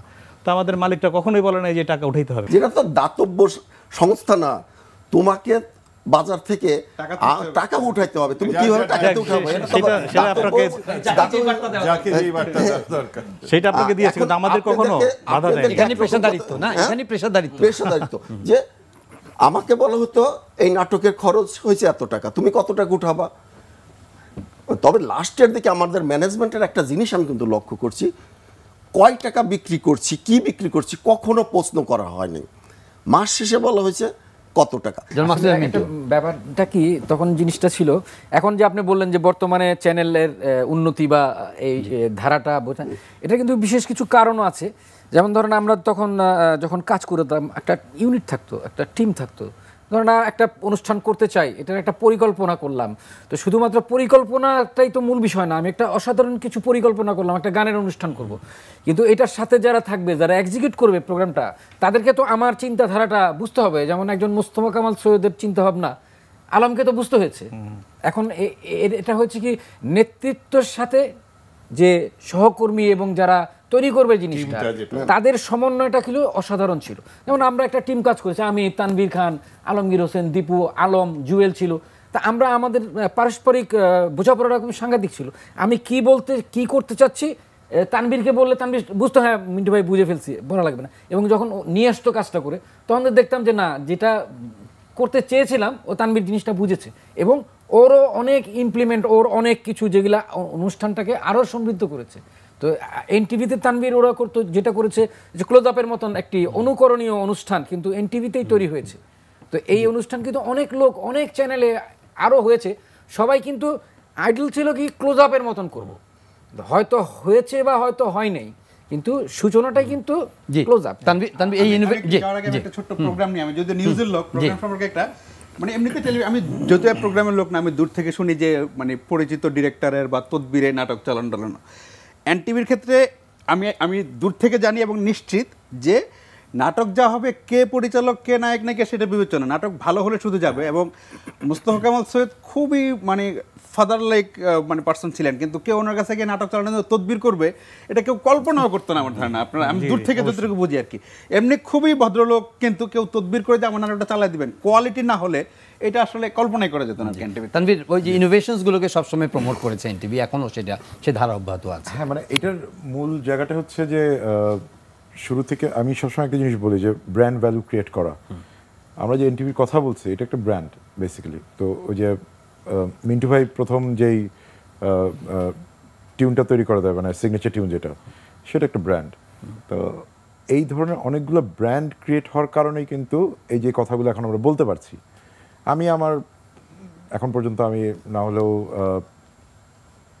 8-10টা রিয়েলিটি শো তো করে ফেলেছি, কোনোটা 2টা সিজনও করে ফেলেছি, এরকম হয়েছে। বাট এই যে এখনও পরিচয় করা দিতে গেলে কেউ বলে এনটিভির ক্লোজ আপ ডিরেক্টর, মানে এই যে গায়ের মধ্যে ব্র্যান্ডটা লেগে গেছে, মানে আই ফিল হ্যাপি যে এটা আমার সাথে আছে। কিন্তু মানুষ ওইভাবেই আমাকে মানে এখনও মনে রাখে, দেশে শুধু না দেশের বাইরেও সেম জিনিস। যে প্রসঙ্গটা নিয়ে আলোচনা হচ্ছিল সেটা আমি একটু অন্যদিকে একটু ঘুরাই। এখন আমরা যেহেতু সামনের দিকে, কারণ এনটিভির একটা ট্যাগলাইন ছিল সময়ের সাথে আগামীর পথে। তো এখন একটা এমন অবস্থায় আমরা এসে পড়েছি, আসলে আমরা আমাদের দর্শকরা খুব কনফিউজড। আমরা কি বাইরের দেশের চ্যানেল দেখবো, আমরা কি দেশি চ্যানেল দেখবো, নাকি আমরা ডিজিটাল প্ল্যাটফর্মে দেখবো? সো কি কন্টেন্ট দেখবো? কন্টেন্টের ডিউরেশন কমতে কমতে এখন 3 মিনিট হলে মানুষ বেশি দেখে, ব্যাপারটা এরকম হয়ে গেছে। আমরা পুরো প্রোগ্রামও দেখি না, আমরা হয়তো একটা প্রোগ্রামের একটা জিস্ট দিয়ে দিচ্ছে, ওটা দেখে আমরা বুঝে যাই এই প্রোগ্রাম কি হচ্ছে। সো এই সময়টাতে এসে আমার মনে হয় যে ওই যে প্রথমে আমরা যে কথাটা বলছিলাম, ডালিম ভাইটাকে বললো, প্রযুক্তিটা আমাদের যখন সুযোগ দেয় এইটাকে আমাদেরকে প্রপারলি ইউটিলাইজ করতে হয়। এইটা যদি যারা করতে পারবেন, যারা পেরেছেন, তারাই অনেক স্টেপ এগিয়ে যাচ্ছে। যেমন আগে আমাদের মার্কেটিং টিমের যেটা ছিল যে শুধুমাত্র কমার্শিয়াল বেসড আমরা মানে সার্ভাইভ করার একটা টেন্ডেন্সি ছিল, যে এখন কিন্তু ডিজিটাল উইং আমাদের একটা সাপোর্ট দিচ্ছে, যদিও মানে এটা ছোট, বাট এটা একটা শুরু হলো। কিন্তু এটা সামনের দিকে দেখা যাবে যে ইকুয়ালও হয়ে যেতে পারে, ওভারল্যাপও করে যেতে পারে, হয়ে যেতে পারে আর কি। সো আমি একটা জায়গায় ওয়ারিড, এই আমার ইয়েটা একটু বলে নেই, আমরা যাদের সাথে মানে একসাথে চলতাম, পার্শ্ববর্তী দেশ বলি, যে কোনো দেশে বলি, তারা অনেক দূরে এগিয়ে গেছে আমাদের থেকে। প্রোগ্রামের দিক থেকে আমি বলছি, ফিল্মের দিক থেকে বলছি, আমাদেরকে সামহাও ওই জায়গাটা আবার কিছুটা ম্যানেজ করে। এবং আমি বিশ্বাস করি যে এনটিভির আমরা যারা ছিলাম, আমাদের পরে যারা এসছেন, এখন যারা আছেন, তারা, আপনারা তো প্রথম থেকে আছেন এবং যারা নতুন জয়েন করেছে পরে, প্রত্যেকেই দক্ষ এবং দক্ষতার সাথে এনটিভি যে সুনামটা ছিল এবং এখনও আছে, এটা সামনে তারা ধরে রাখতে পারবে। শুধু যে আমরা ক্লোজ আপ করে থেমে গেছি, বা আমরা যে নাটক, আমাদের অনেক পপুলার নাটক ছিল ওই সময়, যে রঙের মানুষ, এই ধরনের অনেক, মানে আমাদের ব্র্যান্ড ক্রিয়েট করা খুব ইন্টারেস্টিং। ডালিম ভাইরা যখন নিউজে বসতেন, তখন একটা ওই যে পেছনে গ্লাসের ভিতর দিয়ে দেখাটা অনেকে ট্রাই করে, এখন দেখি যে ক্রোমা করে ভিএফএক্স অ্যাড করে, বা কারো স্টুডিও এরকম, এগুলো ইউনিক কিছু জিনিস ব্যাপারগুলো। হ্যাঁ, যে আসছে যেমন তাওয়াত মামুন, আপনি একটা সংবাদ চ্যানেলে নেতৃত্ব দিচ্ছেন, তো আমরা সবসময় তো আপনি এখানেও যে যখন থেকেছেন, সংবাদের বস্তুনিষ্ঠতা, গ্রহণযোগ্যতা, যেটা মিল্কি ভাই কিছুটা ইঙ্গিত করেছেন, বলেছেন, একটা চ্যানেলের দায়িত্বপ্রাপ্ত হিসাবে আপনি যখন এখন এনটিভির দিকে লুক ব্যাক করেন, তখন আপনার কাছে সংবাদের পরিবেশনা, এর মান এবং এর গ্রহণযোগ্যতা কি আপনার মনে হয়? ডেফিনেটলি আমি শুরুতে যেটা বললাম যে এনটিভি একটা রুচি তৈরি করেছে, যে রুচিটার ধারাবাহিকতায় আমরা হয়তো বিভিন্নজন বিভিন্ন জায়গায় কাজ করছি, কাজের চেষ্টা করছি। সেই জায়গা থেকে যেমন প্রফেশনাল পেশাদারিত্বের একটা জায়গা তৈরি করা, নিউজের ক্ষেত্রে অথেন্টিসিটি বা কিংবা নিরপেক্ষতার সেই জায়গাগুলো তো সবসময় অবচেতন মনে আমাদের একটা কাজের মধ্যেই আছে, যার রিফ্লেকশন হয়তো আমরা চেষ্টা করি, হয়তো হয় হয়তো হয় না। বাট আমি যেটা বলি যে 20 বছর যদি বলি, একটা বড় সময় কিন্তু, হ্যাঁ, এই সময়ের মধ্যে আরও 10 বছর পরে টেলিভিশন কনসেপ্টটাই হয়তো অনেকটা ফিকে হয়ে যেতে পারে। তো আমার কাছে মনে হয় সামনের বছরগুলো আরও চ্যালেঞ্জিং হবে। আমার একজন পুরনো হিসেবে আমার এনটিভির প্রতি একটা থাকবে, বা টেলিভিশনগুলোর প্রতি। আশরাফ ভাই যেটা বললেন যে ম্যান পাওয়ারের ক্রাইসিস এবং সময়ের সাথে অ্যাডাপ্ট করার যে ইস্যুটা, হয়তো ডিজিটাল প্ল্যাটফর্ম এমনভাবে ডমিনেট করবে, টেলিভিশন হয়তো অনেকটা গৌণ হয়ে যেতে পারে। তো সেই জায়গাগুলোতে নিজেকে ভাঙার একটা প্রতিযোগিতা অলরেডি চলছে, আমাদের এই জায়গায় অ্যাডাপ্ট করাটা খুবই জরুরি। আমার মনে হয় এনটিভি সে কাজটা যেমন শুরুতে একটা ব্র্যান্ডিং তৈরি করেছে, ভবিষ্যতের ক্ষেত্রে এনটিভি নেতৃত্ব দিবে, যেটা হয়তো আমরা অনেকে ফলো করতে পারবো, এটা আমি চাই। আর নিউজের ক্ষেত্রে যেটা মিল্কি ভাই আমরা বলছিলাম 21শে আগস্টের, এগুলি তো শিক্ষা যে এইরকম ক্রাইসিস মোমেন্টে আমরা কি করতে পারি, একটা নিউজ রুম কীভাবে অপারেশন করে। তখন তো এত নিউজও ছিল না, সেখানে এত সরকার বাংলাদেশের বাস্তবতায় তো অনেক কিছু চিন্তা করতে হয়। তো সব কিছুর বাইরে উঠে এখন হয়তো 100-র মধ্যে কেউ তো 50 করছে। আমি এখানে একটু অ্যাড করি আপনার সাথে, মানে এখন অনেকে আছে যারা ভাবে যে একটা মাইক হাতে নিয়ে দাঁড়িয়ে গেলে বোধ হয় আমি জার্নালিস্ট হয়ে গেলাম। না, অবশ্যই এই জায়গাটা আমি যুক্ত করবো। এনটিভি পরে তার অনেক চ্যানেলে কাজ করছি এবং এখনো করছি বা অন্য অনেক চ্যানেল দেখি। সেটা হচ্ছে যে প্রযুক্তির যে বাড়তি সুবিধাটা এখন আছে, যেটা 20 বছর আগে ছিল না, সেটার অপব্যবহার হচ্ছে, এক। আর দুই হচ্ছে লাইভ কি জিনিস, লাইভে একজনের পারফরমেন্স কি হবে, একজন রিপোর্টার স্পট থেকে কিভাবে বলবেন, প্রেজেন্টার কিভাবে তার সাথে ইন্টারঅ্যাক্ট করবেন, পেছন থেকে প্রোডিউসার নিউজ এডিটর কিভাবে গাইড করবেন, ওগুলোর কোনো বালাই নাই। যেমন মিল্কি আপনি সম্পাদকীয় প্রসঙ্গে একটু বলছিলেন যে তখন একটা ব্র্যান্ডিংয়ের ব্যাপার থাকে। এখনকার চ্যানেলগুলো কিন্তু মানে ক্রিটিক্যালি অনেক বিষয়ের মধ্যে দেখা যায় যে তাদের বায়াস বা প্রেজুডিস চলে আসে বা কোনো না কোনোভাবে। এনটিভি যে দীর্ঘ সময় ধরে এক ধরনের আনবায়াস যে ব্র্যান্ডিং, যেটা আমি বলছি যে না, যে সব কিছুর মধ্যেই একটা নিস্পৃহভাবে এডিটোরিয়াল পলিসিটা মেনটেন করা এবং যখন যেই খবর সেই খবরকে সেভাবেই উপস্থাপন করা, সেই জিনিসটা অন্য জায়গার মধ্যে কি ট্রান্সলেটেড বা প্রতিফলিত হয়েছে কিনা আপনার? আমি এখানে যেহেতু বলতে চাই যে একটা যখন কম্পিটিশন তৈরি হয়, এখন 40টা চ্যানেল, তাই 3টা ছিল 5টা ছিল, কম্পিটিশন হলে আমরা সবসময় মনে করি যে কম্পিটিশন হলে ভালো জিনিসটা বেরিয়ে আসে, কিন্তু এই বাংলাদেশের পার্সপেক্টিভে সেটা হয়নি। সেটা হয়তো এখন ওরকম হয়ে গেছে। সো ওই স্ট্যান্ডার্ডটা, তবে এই শিক্ষাগুলো আমরা যারা বলছি না, কিন্তু প্রফেশনালিজমের জায়গাটা যতটুকু সম্ভব ধরে রাখার আমরা চেষ্টা করি। এবং অন্য যে আরেকটা টেলিভিশন যখন কিছুটা নন প্রফেশনালিজম, এবং তালাত যেটা বললো, এখন সোশ্যাল মিডিয়া, টেকনোলজি, অনেকগুলো প্ল্যাটফর্মের কারণে আমাদের প্রতিযোগিতাটা আরও অনেক বেশি কঠিন হয়ে গেছে।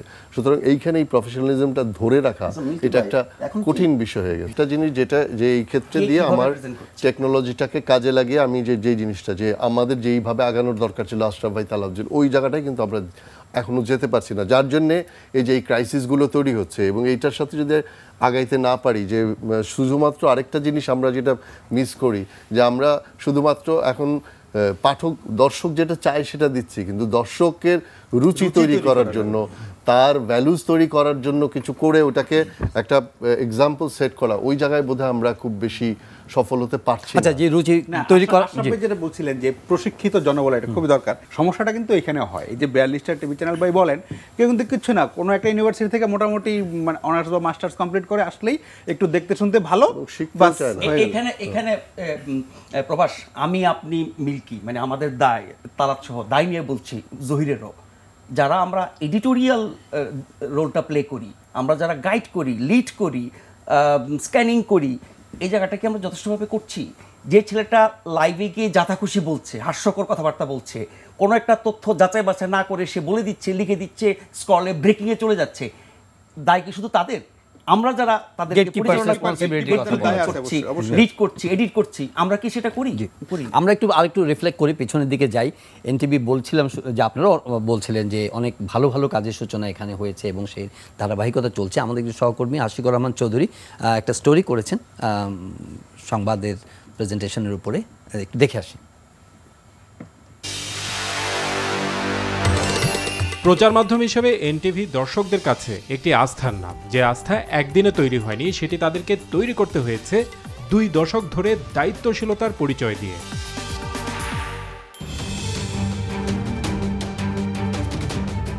দর্শকদের প্রতি এনটিভির দায়বদ্ধতার প্রমাণ প্রতিদিনই দিয়ে চলেছে এর সাহসী সাংবাদিকরা। দর্শকদের প্রতি দায়বদ্ধতা থেকেই চরম ঝুঁকি নিয়ে এনটিভির সাংবাদিকরা ঠিকই খুঁজে বের করে ফেলে আত্মগোপনে থাকা শীর্ষ জঙ্গি বাংলা ভাইকে। শায়েক আব্দুর রহমানের মতো শীর্ষ জঙ্গিদের আটকের প্রতিটি অভিযানে কিভাবে এনটিভির সাংবাদিকরা ঝুঁকি নিয়ে কাজ করছে তা সরাসরি প্রত্যক্ষ করেছে কোটি কোটি দর্শক।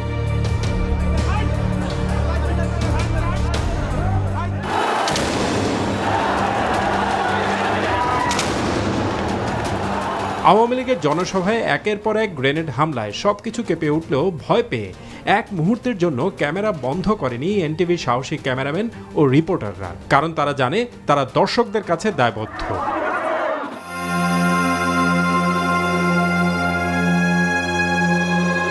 করোনার কারণে এনটিভি তার দর্শকদের বলে ঘরে থাকতে, অথচ তারাই থাকে ঘরের বাইরে খবরের সন্ধানে। তারা জানে এ কাজে ঝুঁকি আছে, তারপরও তারা তো দর্শকদের কাছে দায়বদ্ধ।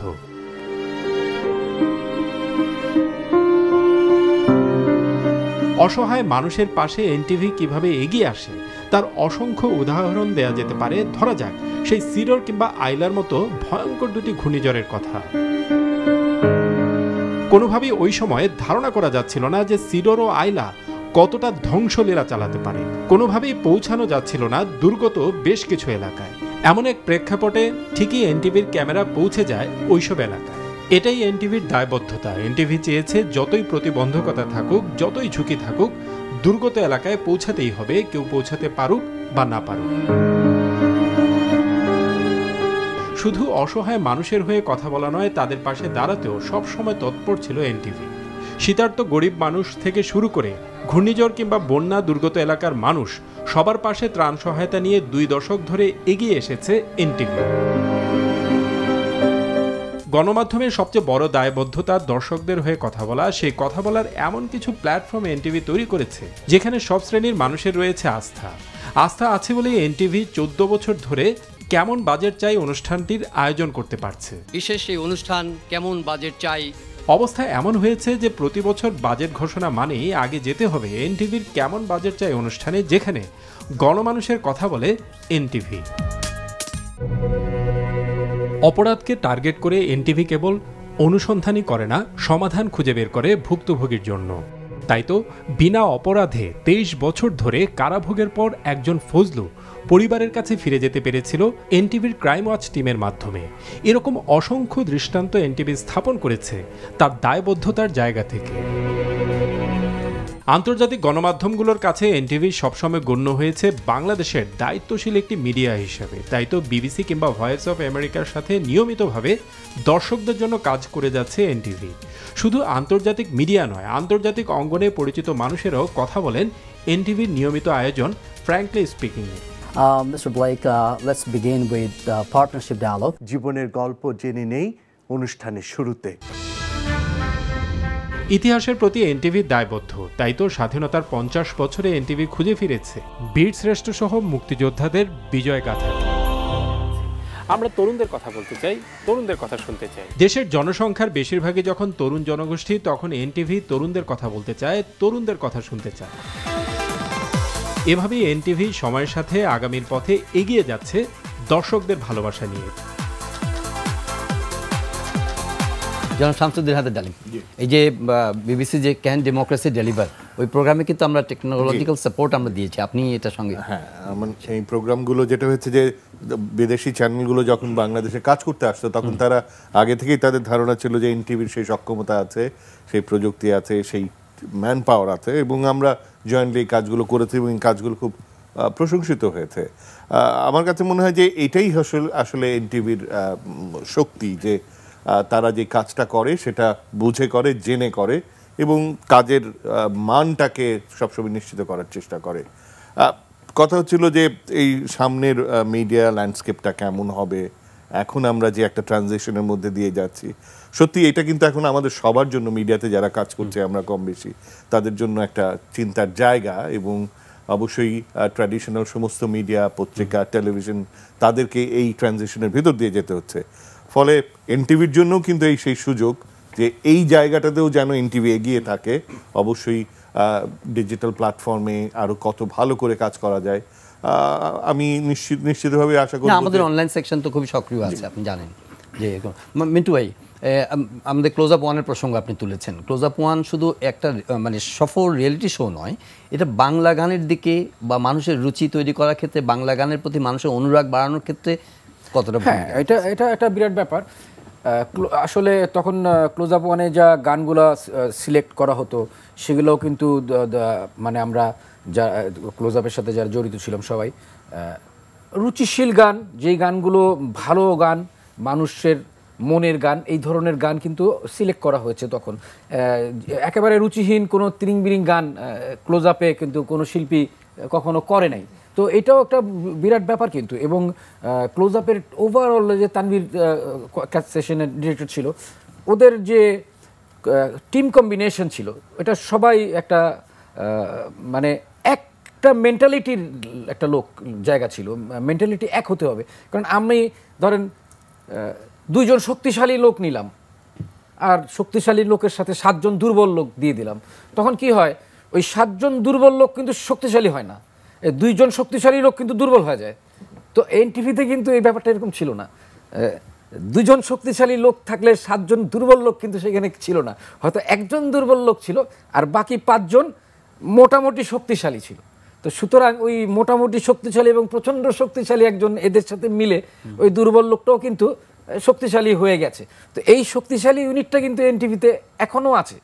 একজন নতুন একটা দুর্বল ছেলে এনটিভিতে আসলে কিন্তু সেও কিন্তু শক্তিশালী হয়ে যাবে কয়েকদিন পরে, সে কিন্তু অন্যদেরকে দুর্বল করবে না। অবশ্যই এটা যে আছে তার প্রমাণ হচ্ছে এখনো যখন আমরা ক্লায়েন্টের সাথে কথা বলি কোনো একটা প্রোগ্রাম নিয়ে, তাদের ফার্স্ট প্রেফারেন্স থাকে এনটিভি, নো ডাউট। মানে এটা আমি এখন মানে নো অফেন্স, এটা আমি সবাইকে সামনে বলতে পারি। মানে আমরা যেহেতু বাইরে থেকে কাজ করি, আমার রিসেন্টলি একটা সিলনের রিয়েলিটি শো এনটিভিতে গেছে, এরপরে আমরা যে কাজগুলো নিয়ে কথা বলছি ডিরেক্টলি ক্লায়েন্টের সাথে, তারা ফার্স্ট বলছে এনটিভি না হলে, মানে এনটিভি যদি নিতে না চায় দেন আদার চয়েস। এই যে প্রোগ্রামের কথা উঠলো, আমরা যেরকম সংবাদে আমাদের যে কিছু ভালো কাজ বা আমাদের যে এনগেজমেন্ট, সেটা কমিটমেন্ট, সেটা তো আমরা দেখেছি আশিকের রিপোর্টে। আরেকটা রিপোর্ট আছে প্রোগ্রামের, আমরা একটু লুক ব্যাক করতে চাই এনটিভির পেছনের দিনগুলো বা বর্তমানের চিত্র যদি আশিক।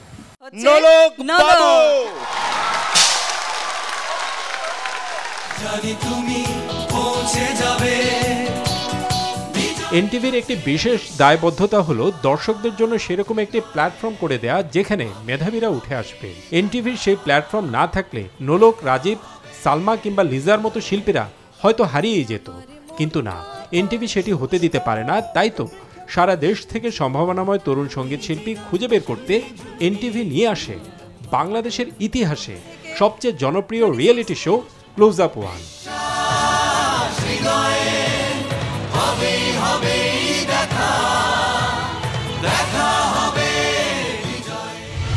রাজ্জাক, আলমগীর, কবরী কিংবা ববিতার উত্তরসূরিদের এদেশে খুঁজে পাওয়া যাবে না, সেটাই বা কি করে হয়? তাই তো বাংলা চলচ্চিত্রের প্রতি দায়বদ্ধতা থেকে এনটিভির জনপ্রিয় reality show superhero, super heroine উপহার দেয় এক ঝাঁক সম্ভাবনাময় শিল্পী। এনটিভি মেধাবীদের পাশে দাঁড়ায় বলেই আমরা একজন নাজমুস সাকিবকে পেয়েছিলাম। তাকে সবাই চিনেছে এনটিভির অত্যন্ত জনপ্রিয় পিএইচপি কোরআনের আলো অনুষ্ঠানের মধ্য দিয়ে। তারপর গোটা মুসলিম বিশ্ব সাকিবকে চিনেছে দুবাইয়ে অনুষ্ঠিত আন্তর্জাতিক তেলাওয়াত প্রতিযোগিতায় বাংলাদেশের হয়ে চ্যাম্পিয়ন হওয়ার মধ্য দিয়ে। প্রাথমিকের বিজয়ী ত্রিবেণী রায়।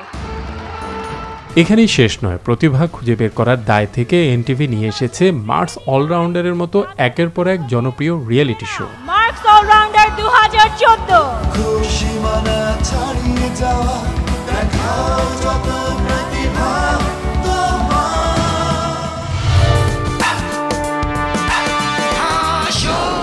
যান্ত্রিক জীবনের যন্ত্রণায় মানুষ যখন হাসতে ভুলে গেছে, তখন এনটিভি মানুষকে হাসানোরও দায়িত্ব নিয়েছে।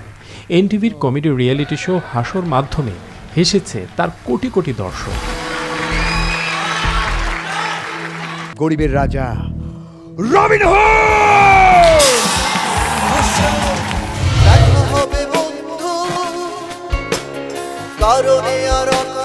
দেশের সাংস্কৃতিক ঐতিহ্যের প্রতি দায়বদ্ধতা থেকে বিশেষ দিনে এনটিভি মুহূর্তেই পৌঁছে যাচ্ছে ঢাকার রমনার বটমূলে, আবার পরক্ষণে পৌঁছে যাচ্ছে মফস্বলে আয়োজিত নববর্ষের অনুষ্ঠানে। এটাই তো এনটিভির বৈশিষ্ট্য।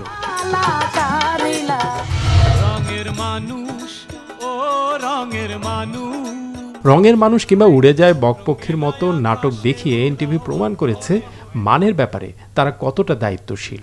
ধরেন 200 টাকা পয়সা আমার কাছে কোনো বিষয় না। আপনার রুচি আছে। বিদেশি চ্যানেলের রুচিহীন সিরিয়াল যখন দর্শকদের মনোজগৎকে গ্রাস করতে বসেছিল, তখন এনটিভি দেশের নাটকের ঐতিহ্যের প্রতি দায়বদ্ধ থেকে এগিয়ে এসেছে। সপ্তাহে একটা দিন তুমি ওকে সময় দাও, সেখানে আমি থাকি না। তোমার কি মনে হয় না আমরা দুজন মিলে ওকে সপ্তাহে একটা দিন সময় দিই, দুজন একসাথে থাকি? একের পর এক রুচিশীল নাটক উপহার দিয়ে এনটিভি প্রমাণ করেছে বাংলাদেশের নাটকের দর্শক এখন কেবল বাংলাদেশে নয়, সকল দেশের বাংলা ভাষাভাষীদের জন্য এক অনন্য প্রাপ্তি।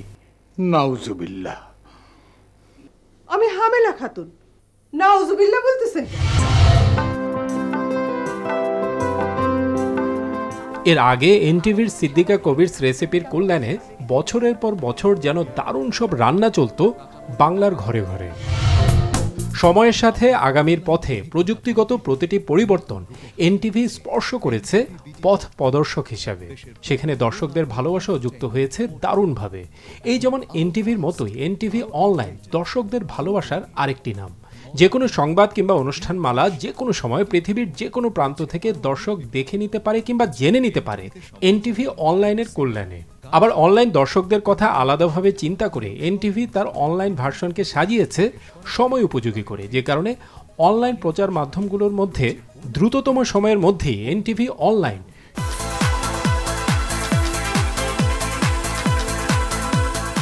এভাবেই সময়ের সাথে আগামীর পথে এগিয়ে যেতে যেতে প্রমাণিত হয়েছে এনটিভি কেবল একটি প্রচার মাধ্যম নয়, দেশ, সমাজ ও সংস্কৃতির প্রতি দায়বদ্ধতার বিশাল একটি মঞ্চ। এনটিভি, সময়ের সাথে আগামীর পথে। নাজমুল আশরাফ, আপনি খবরের মানুষ, কিন্তু প্রোগ্রামের বৈচিত্র্য সম্পর্কে আপনার সেটাই বলতে চাচ্ছি। এই যে একটা কথা বারবার আসছিল, মোস্তফা কামাল সৈয়দ উনি কতটা পেশাদারিত্বের সাথে মান রক্ষা করতেন। আমার মনে আছে তখন লঞ্চিং হয় নাই, হাসান খোরশেদ সুচি প্রায় বলতো যে আশা ভাই আপনি কোনো কাজ আছে না, তাহলে ওই কামাল ভাই ডাকতেছে যান। ওখানে ওই প্রিভিউর সাথে আমাদেরকে বসাই দিত। আমরা ভাই নিউজের লোক, আমরা কি বুঝবো? কামাল ভাই বলতেন কি, আপনি একটু দর্শক হিসেবে দেখে মত দেবেন, ভালো কথা আপনি নিউজ সেন্স কাজে লাগাবেন, কি যে এই বার্তাগুলো, এই কথাগুলো, এই ডায়ালগগুলোর কি ধরনের সামাজিক প্রভাব পড়তে পারে, রাজনৈতিক প্রভাব পড়তে পারে, কোনটার প্রতিক্রিয়া হবে কিনা। তো আমি চিন্তা করলাম যে আমি তো গণযোগাযোগের ছাত্র, আবার সাংবাদিকতা করি, ফলে আমি কিন্তু ওই ধরনের ফিডব্যাক দিয়েছি। উনি কিন্তু সেগুলো সিরিয়াসলি নিয়েছেন। তাহলে কত দিক তিনি চিন্তা করতেন, যার কারণে মান ভালো হয়েছে। আর যেসব সিগনেচার প্রোগ্রামের কথা আমরা এখানে দেখলাম, এগুলোর সমকক্ষ দ্বিতীয় কোনো কিছু হয় নাই। সেটা আপনি যে ক্লোজ আপ ওয়ান বলেন, রঙের মানুষ বলেন, সিদ্দিকা কবির রেসিপি বলেন, এই জিনিসের কপি কিন্তু হাজার হাজার হয়েছে, এখনো হচ্ছে, কোনোটাই এর ধারে কাছে না। এবং এখনো মানুষ 20 বছর আগের প্রোগ্রাম মনে রাখছে, যেগুলো এখন হচ্ছে নানান জায়গায়, সেগুলো কিন্তু মনে রাখে না। ক্লোজ আপ ওয়ান যে প্রোডাক্ট তৈরি করেছে, এদের নাম এখনো মানুষের মনে আছে, কিন্তু এরপরে যে শত শত এরকম রিয়েলিটি শো হয়েছে, অনেক প্রোডাক্ট তৈরি হয়েছে, তাদেরকে না স্ক্রিনে চেনে, না নাম মনে রাখে, না তারা সেই পর্যায়ে গেছে। আমি বলছি আবারও কথা, যদি পেশাদারিত্ব এবং মান থাকে, যদি অঙ্গীকার থাকে, যে কথাটা বারবার এই রিপোর্টে বলা হচ্ছিল, দর্শকদের প্রতি অঙ্গীকার। এখন দর্শকদের প্রতি অঙ্গীকার, সমাজের প্রতি, দেশের প্রতি, জনগণের প্রতি দায়বদ্ধতা যদি নাই থাকে, তাহলে একটা প্রতিষ্ঠানের কি গুরুত্ব থাকে?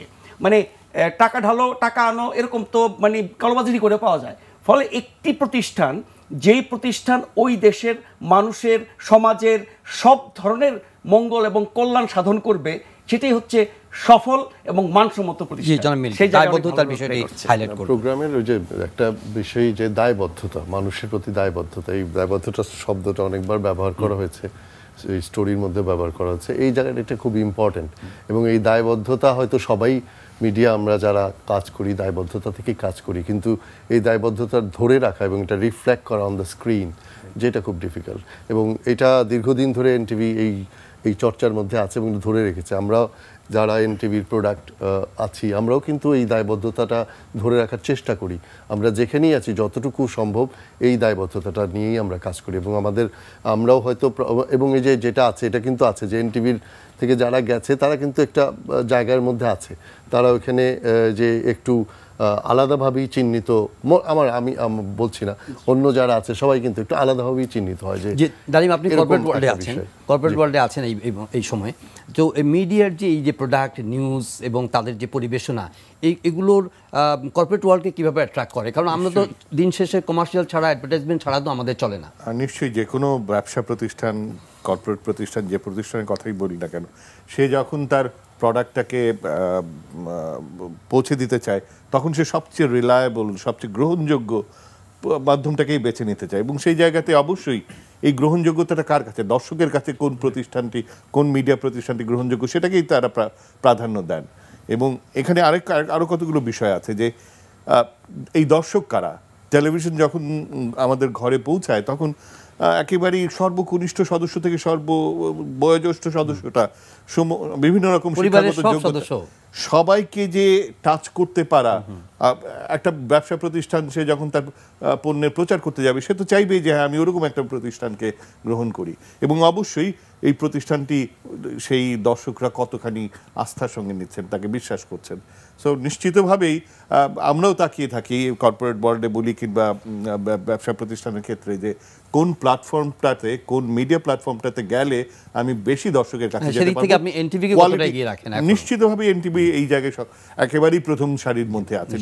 তালাত মামুন, জি আপনি যোগ করুন। আমি একটা বোধ আমরা মিস যেন না করে যে প্রফেশনাল হ্যাজার্ড থাকে, প্রাতিষ্ঠানিক দুর্বলতা থাকে, সবকিছু বাদ দিয়ে আমি একটা এক্সাম্পল দিই যে একটা প্রতিষ্ঠান আগুনে পুড়ে গিয়েছিল, এর অভিজ্ঞতা আমাদের সবারই আছে। আমি বলছি এই ক্যাপাসিটিটা তো টিম ওয়ার্কের কারণে ছিল বা সম্ভব হয়েছে। শুরুর যে ট্রান্সমিশন মানে ফার্স্ট সুন্দরবন হোটেল থেকে আগুনে পুড়ে যাওয়ার পরে যে ফার্স্ট অন এয়ার, ওই পরেরটা আমার মনে হয় অনেক বেশি উচ্ছ্বাস ছিল। এক্স্যাক্টলি, আমি বলি যে এই ধরনের এক্সাম্পল বাংলাদেশে আছে, সুতরাং কোনো বিপদকে বিপদ মনে করার আমার মনে হয় চেয়ে এক্সট্রিম আর কি হতে পারে। রঞ্জন, ডালিম যে কথাটা বললো যে কর্পোরেট ওয়ার্ল্ড যারা অ্যাডভার্টাইজ দেন, যারা কমার্শিয়ালি আমাদেরকে সাপোর্ট করেন, আমরা যখন মার্কেটে আসি 2003 সালে, তখন মার্কেট ছিল 250 কোটি টাকা ইয়ারলি, আমি ইয়ারলির কথা বলবো। এখন আমরা কিন্তু 3 মাসের মধ্যে মার্জিন মানে আমরা প্রফিট মার্জিনে চলে গেছি 3 মাসে। আমাদের প্রথম উদ্দেশ্য ছিল যে আমরা 3 মাসে যখন মার্জিন পেয়ে গেছি তখন আমরা রেট ইনক্রিজ করা শুরু করে দিয়েছি। আমার কাছে মনে হয় যত চ্যানেল বাড়ছে এনটিভি রেভিনিউ তত কিন্তু ইনক্রিজ করছি আমরা। কিভাবে ইনক্রিজ করছি? কারণ আমি সর্বদা বলতাম এনটিভি কিন্তু drawing room television. Drawing room that means আমি বোঝাতে চাচ্ছি ড্রয়িং রুমটা আমার মা বাবা ভাই বোন স্বামী স্ত্রী কাজের মেয়ে সবাই একযোগে যে উপভোগ করার মতো একটা প্রতিষ্ঠান। কিন্তু অন্যান্য জায়গায় মানে ডায়লগ থেকে শুরু করে সব কিছু মানে হয়তো কাজের মেয়ে দেখতে পারবে না, হয়তো ওয়াইফ দেখতে পারবে, মার সাথে বাবার সাথে দেখতে পারবে না, কিন্তু এনটিভি একটা জিনিস যে সবাই একসঙ্গে দেখতে পারবে। এখন যে জিনিসটা আমরা লক্ষ্য করছি এনটিভি অন এয়ার আসার পরে মার্কেটটা আস্তে আস্তে বাড়ছে। এনটিভিকে দেখে আমি মনে করি এনটিভিকে দেখে মানে বিজ্ঞাপনদাতারা আকৃষ্ট হয়ে মানে তাদের এই রেটগুলো মানে বাজেট বাড়ানো শুরু করছে, এবং সেই জন্য এনটিভি কিন্তু আস্তে আস্তে ইনক্রিজ করছে, অনেক মানে ইনক্রিজ করে চলে গেছে। এবং এখন পর্যন্ত আমার কাছে মনে হয় মানে এত চ্যানেল আসার পরে যেখানে একটা ফল্ট হওয়ার কথা যে মনে হয় যে কিছু একটা বিজ্ঞাপন কমে যাবে বা আদার্স, কিন্তু এনটিভি কিন্তু এই জিনিসটা কখনো ইফেক্ট হয় না, এ কিন্তু ধরে রাখছে। যেটা পেশাদারিত্বের ব্যাপার আছে যে নাজমুল ভাই যেরকম বলতেছিলেন যে এনটিভিতে এক ফ্রেম ব্ল্যাক গেলে খবর হয়ে যেত, তা আমার খুব মনে পড়ে আমরা প্রথম কনসার্ট করলাম ইয়েতে সংসদ ভবন মাঠে। তো তখন কনসার্ট যখন করতে যাব তখন সংসদ ভবন থেকে পাওয়ার নিতে হতো। তো এই পাওয়ার নিয়ে অনেক প্রবলেম, কয়েকটা ক্যামেরায় কাজ করছিল না, আমাদের কিন্তু লাইভ টেলিকাস্ট শুরু হয়ে গেছে। তো এরপর থেকে আমরা যতগুলো লাইভ অনুষ্ঠান করেছি, তো ব্ল্যাক ফ্রেম যাওয়া তো পরের বিষয়, অনেক বিষয়ে আমরা মঞ্চে কেউ নাই ওরকম ব্ল্যাক খালি মঞ্চও কিন্তু আমরা কখনো অনিয়ারে দিইনি। এখন প্রচুর চ্যানেল আছে যেখানে মঞ্চে কোনো অ্যাক্টিভিটিস নাই, কিছু হচ্ছে না, শুধু মঞ্চটা ধরে রাখা হচ্ছে, লাইভ টেলিকাস্ট হচ্ছে। তো আমরা কিন্তু ওইরকম এনটিভি ওইরকম পেশাদারিত্ব এনটিভি ছিল এবং এখনও আছে। 2008 সালের নির্বাচনের রেজাল্টের সময় শুরুর দিকে এনটিভি রেজাল্ট একটু স্লো ছিল, অন্য অনেকে দেখাচ্ছে যে অনেক বেশি ফলাফল চলে আসছে, আমি কানে শুনতে পাচ্ছি যে হ্যাঁ আমরা পিছিয়ে আছি কেন, এই করছে সেই করছে কেন। কিন্তু ওই যে বারবার নেতৃত্বের কথা বলা হচ্ছে, আমরা কোথাও কোনো মানে প্রতিযোগিতা করবো না, আগবাড়ায় যাব না, কিন্তু শেষ বিচারে কোনো ভুল হবে না, এবং শেষ বিচারের রেজাল্ট ইয়েতে কখনো কোনো ভুল হয় নাই। যেটা ওই যে নেতৃত্বের কথা বলা হয়, যে মিন্টু ভাই বললেন যে দুর্বল লোক, শক্তিশালী লোক ইত্যাদি ইত্যাদি, যতই ভালো কাজের লোক থাকুক, ম্যানেজমেন্ট যদি বলে দেয় যে একটু টিম করে দিলে এইভাবে করবো সেইভাবে করবো, সেই দিক দিয়ে আসলে একদম এনটিভির যে অভিজ্ঞতা, অসাধারণ ভালো লাগার অভিজ্ঞতা, যখনই মনে হয় মন ভালো হয়ে যায়, এমন একটা দায়িত্বশীল জায়গায় দায়িত্বশীলতার সাথে সাংবাদিকতা করতে পেরেছি। এই উপস্থাপনার দিক থেকে কিছু বলেন যে একটা নতুনত্ব আপনারা শুরু করেছিলেন, সেটা মানে সেই ধারাবাহিকতা তো আমরা রক্ষা করার চেষ্টা করছি, কিন্তু এই জায়গাটা আরো কিভাবে ইমপ্রুভ করা যেত বা যায়? আমার কাছে মনে হয় যে মানে এখন যেহেতু অনেক টেলিভিশন হয়েছে, অনেক এখন ডিজিটাল প্ল্যাটফর্মেও সারাদিন লাইভই দেখি, বিভিন্ন জন বিভিন্ন রকম ভাবে লাইভ করছে, এটা থাকবেই। যখন প্রযুক্তি এত সহজ হয়ে যাবে তখন সবাই চেষ্টা করবে। উপস্থাপককে কেবলমাত্র অনুষ্ঠান উপস্থাপনা করার জন্য তিনি খুব সুন্দর হবেন দেখতে, ভালো পোশাক পরবেন, সেইটুকু তো নিশ্চয়ই বিবেচ্য না। সেটি তার বিবেচ্য তিনি যে বিষয়টা নিয়ে কথা বলছেন সেই জায়গাটুকুতে তার আন্ডারস্ট্যান্ডিং কতখানি। সো সেই জায়গাটা এনটিভি সবসময় মেনটেন করেছে। যারা উপস্থাপনা করছেন, যে বিষয়টাতে করছেন, বিষয়বস্তু সম্পর্কে তার জ্ঞানটাকেই প্রাধান্য দেওয়া হয়েছে। সো উপস্থাপক যদি নিজেই বিষয়বস্তু সম্বন্ধে না জানেন তাহলে যদি তার জন্য তো উপস্থাপনা করাটা মুশকিল, এবং সেটার উপস্থাপনা হয় না। আমার মনে হয় যে সেই স্ট্যান্ডার্ডটা এনটিভি বজায় রেখেছে বলেই এনটিভির এখনও দর্শক এবং দর্শকের সঙ্গে সেই সংযুক্তিটা আছে। উপস্থাপকরাও কিন্তু এনটিভির ব্র্যান্ডিং ও ব্র্যান্ড অ্যাম্বাসাডারও হয়ে যান, তো সেই জায়গাটা এখন এনটিভি বজায় রাখছে। তাহলে খবরের পরিসর বাড়ছে এবং এখন ধরেন যে এত চ্যানেল হয়েছে, তারপরে সবাই ছুটছে, প্রচুর ছুটছে। তো এনটিভি প্রথম আমরা যেমন শুধু দেশে নয় বিদেশেও কিন্তু আমরা প্রচুর কাভারেজ করার জন্য লোক পাঠিয়েছি, রিপোর্টাররা সেখানে গেছে এবং কাভার করেছে। সেদিক থেকে এটারও কিন্তু একটা সূচনা কিন্তু এনটিভি থেকে। তার সাথে বাইরের স্মৃতিও আছে কিছু। এখন তো অনেক সহজ। আমার খেয়াল আছে তখন তো আর ইন্টারনেট ল্যাপটপে কিছু ছবি পাঠানো হতো। সে সময় চেষ্টা ছিল যে আমার খেয়াল আছে ইউএনের একটা কাভারেজ, প্রাইম মিনিস্টার তখন তত্ত্বাবধায়ক ছিলেন, যে ওটা নেটে করে পাঠিয়ে দিয়ে এখানে সঙ্গে সঙ্গে চালানো হয়েছিল, যেটা দেখে অন্যান্য চ্যানেল বলছে এই ছবি কীভাবে পেলো। তখন তো বিটিভি ছাড়া ছিল না। এক্স্যাক্টলি। এবং তখন তো ফিড সেই রাত 1:30টার সময় যে আধা ঘন্টা স্লটে ইটস এ কস্টলি $1200 বা $2000 ছিল। তো এই কস্টলি এই এনভায়রনমেন্টটাকেও আমরা অনেক চেষ্টা করেছি মানে এনজয় করার জন্য, ইন এ সেন্স ওভারকাম করার জন্য। এখন হয়তো অনেক সহজলভ্য হয়েছে। চ্যালেঞ্জ তো ছিলই, সেই চ্যালেঞ্জের সময় এখনকার চেয়ে অনেক বেশি টাফ সিচুয়েশন ছিল। সেই সিচুয়েশনগুলো তো আমরা আনন্দের সাথেই অতিক্রম করেছি আর কি, এটা বলতে পারি। আশা ভাই, জি, মানে এডিটোরিয়াল মানে ইয়েটা ব্যালেন্স করা, মানে এখনকার বিদ্যমান রাজনৈতিক বাস্তবতায় আগে অনেক সহনশীলতা ছিল, রেজিলিয়েন্স ছিল, বা এতটা কি বলবো যে এত ডিভাইসিভ ছিল না। এখন কিন্তু আরো অনেক বেশি চ্যালেঞ্জিং হয়ে গেছে এডিটোরিয়াল পলিসি বা সম্পাদকীয় নীতি। এটা বাংলাদেশের এই মুহূর্তের সংবাদ মাধ্যমে সবচেয়ে বড় সংকট। কারণ মালিকানা থেকে শুরু করে মাঠ পর্যায়ের কর্মী সবার মধ্যে এই সমস্যা আছে। কিন্তু কর্তৃপক্ষ মানে প্রত্যেকটা ধাপের কর্তৃপক্ষ, রিপোর্টারদের যিনি চিফ, নিউজরুমের যিনি চিফ, ডিপার্টমেন্টের যিনি চিফ, এই জায়গাগুলোতে যদি পেশাদার লোক থাকে তাহলে অন্য কারো সমস্যা থাকবে না, সব ঠিক হয়ে যাবে। কিন্তু আমরা তো এখন আগাগোড়া সবই হচ্ছে একরকম, যার কারণে আপনি যদি বলেন যে ভাই আমার এটা হচ্ছে কনজারভেটিভ চ্যানেল, সো আমি কনজারভেটিভদেরকে বেশি গুরুত্ব দেব, আমি লিবারালদেরকে যত পারি খারাপভাবে দেখাবো, সেটা তো সমস্যা নাই। যারা কনজারভেটিভ তারা দেখবে। আবার বলেন আমি লিবারাল চ্যানেল, আমি ডেমোক্রেট, সো আমার যারা ভক্ত তারা তাদের সর্বোচ্চ খোরাক পাবে, অন্যেরা আমারটা দেখবে না বা দেখতে পারে যে ওরা কি করে সেই জন্য। কিন্তু আমাদের যেটা ভণ্ডামি সেটা হচ্ছে যে আমরা সবাই বলছি আমরা নিরপেক্ষ, আমরা কোনো দলমতে নাই, কিন্তু কাজ যা করছি দর্শক কিন্তু দেখছে।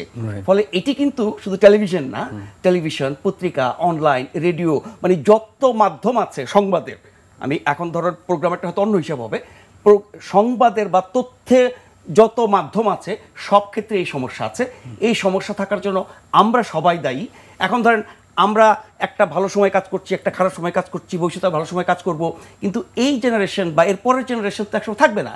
এরপরে যারা নতুন করে আসছে তারা তো ওই জিনিস দেখেও নাই, শেখেও নাই। ফলে তারা তাদের আমলে কি করবে, এবং তখন সংবাদ মাধ্যম, সাংবাদিকতা, গণমাধ্যম, টেলিভিশন, পত্রিকা, রেডিও কোথায় যাবে সেটা নিয়ে আমি যথেষ্ট শঙ্কিত। এর আগে একটা স্মৃতি কথা, আমাদের মোস্তাফিরও যেখানে নাই, উনি আমাদের বিশেষ প্রতিনিধি ছিলেন, তো দিউভাই বলছিল যে তখন এনটিভির যে চেয়ারম্যান উনি ছিলেন প্রধানমন্ত্রীর অফিসে ছিলেন, প্রধানমন্ত্রীর উপদেষ্টা ছিলেন।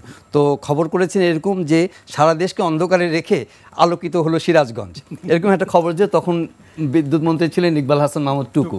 এর জন্য চেয়ারম্যানকে প্রচুর কথা শুনতে হয়েছে সেই অফিসে। কিন্তু ওই যে মিল্কি ভাই যেটা শুরুতে বলছিলেন যে মানে কোনো জায়গার মধ্যে না, উনি কথা শুনেছেন কিন্তু এনটিভিকে এসে বলেন নাই যে না আপনি কেন এই নিউজটা করেছেন। মানে সেটা তো ধরেন আরো উপরে পর্যায়ে কর্তৃপক্ষ যারা প্রতিদিন এখানে এসে বসতেন, এমডি, ইডি, সেই কর্তৃপক্ষ তো কোনোদিন আমাদেরকে বলে না এটা করতে পারবে না, সেটা করতে পারবে না।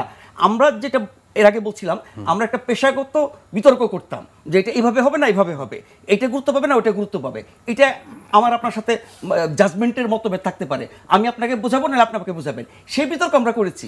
কিন্তু খবরদারি, চাপিয়ে দেওয়া, রাজনৈতিক উদ্দেশ্য, ধান্দাবাজি, সেগুলো কখনোই এটা প্র্যাকটিস করে না। আমরা একটু লুক ফরওয়ার্ড করি। আলম, সামনের দিনগুলো 20 বছরের যাত্রা শুরু হলো এনটিভির, সামনের দিনগুলোতে আপনার প্রত্যাশা বা এই ধারাবাহিকতায় অন্য চ্যানেলগুলো কিভাবে একটা মিডিয়াকে একটা নতুন স্ট্যান্ডার্ডে, নতুন মাত্রায়, নতুন প্ল্যাটফর্মে নিয়ে যেতে পারে, আপনার পরামর্শ? আমি এই প্রসঙ্গে বলি, একটু দর্শক রুচি নিয়ে কথা হচ্ছিল, দর্শক রুচি এবং আজকের গণমাধ্যম প্রসঙ্গে বলি। সেটা হচ্ছে দর্শক রুচির ব্যাপারে আমরা কখনোই এনটিভি দর্শকের সস্তা রুচিকে প্রাধান্য দিয়ে বা সস্তা জনপ্রিয়তাকে প্রাধান্য দিয়ে এমন কোনো অনুষ্ঠান প্রচার করেনি যেটা খুব সহজেই আলোচিত হবে।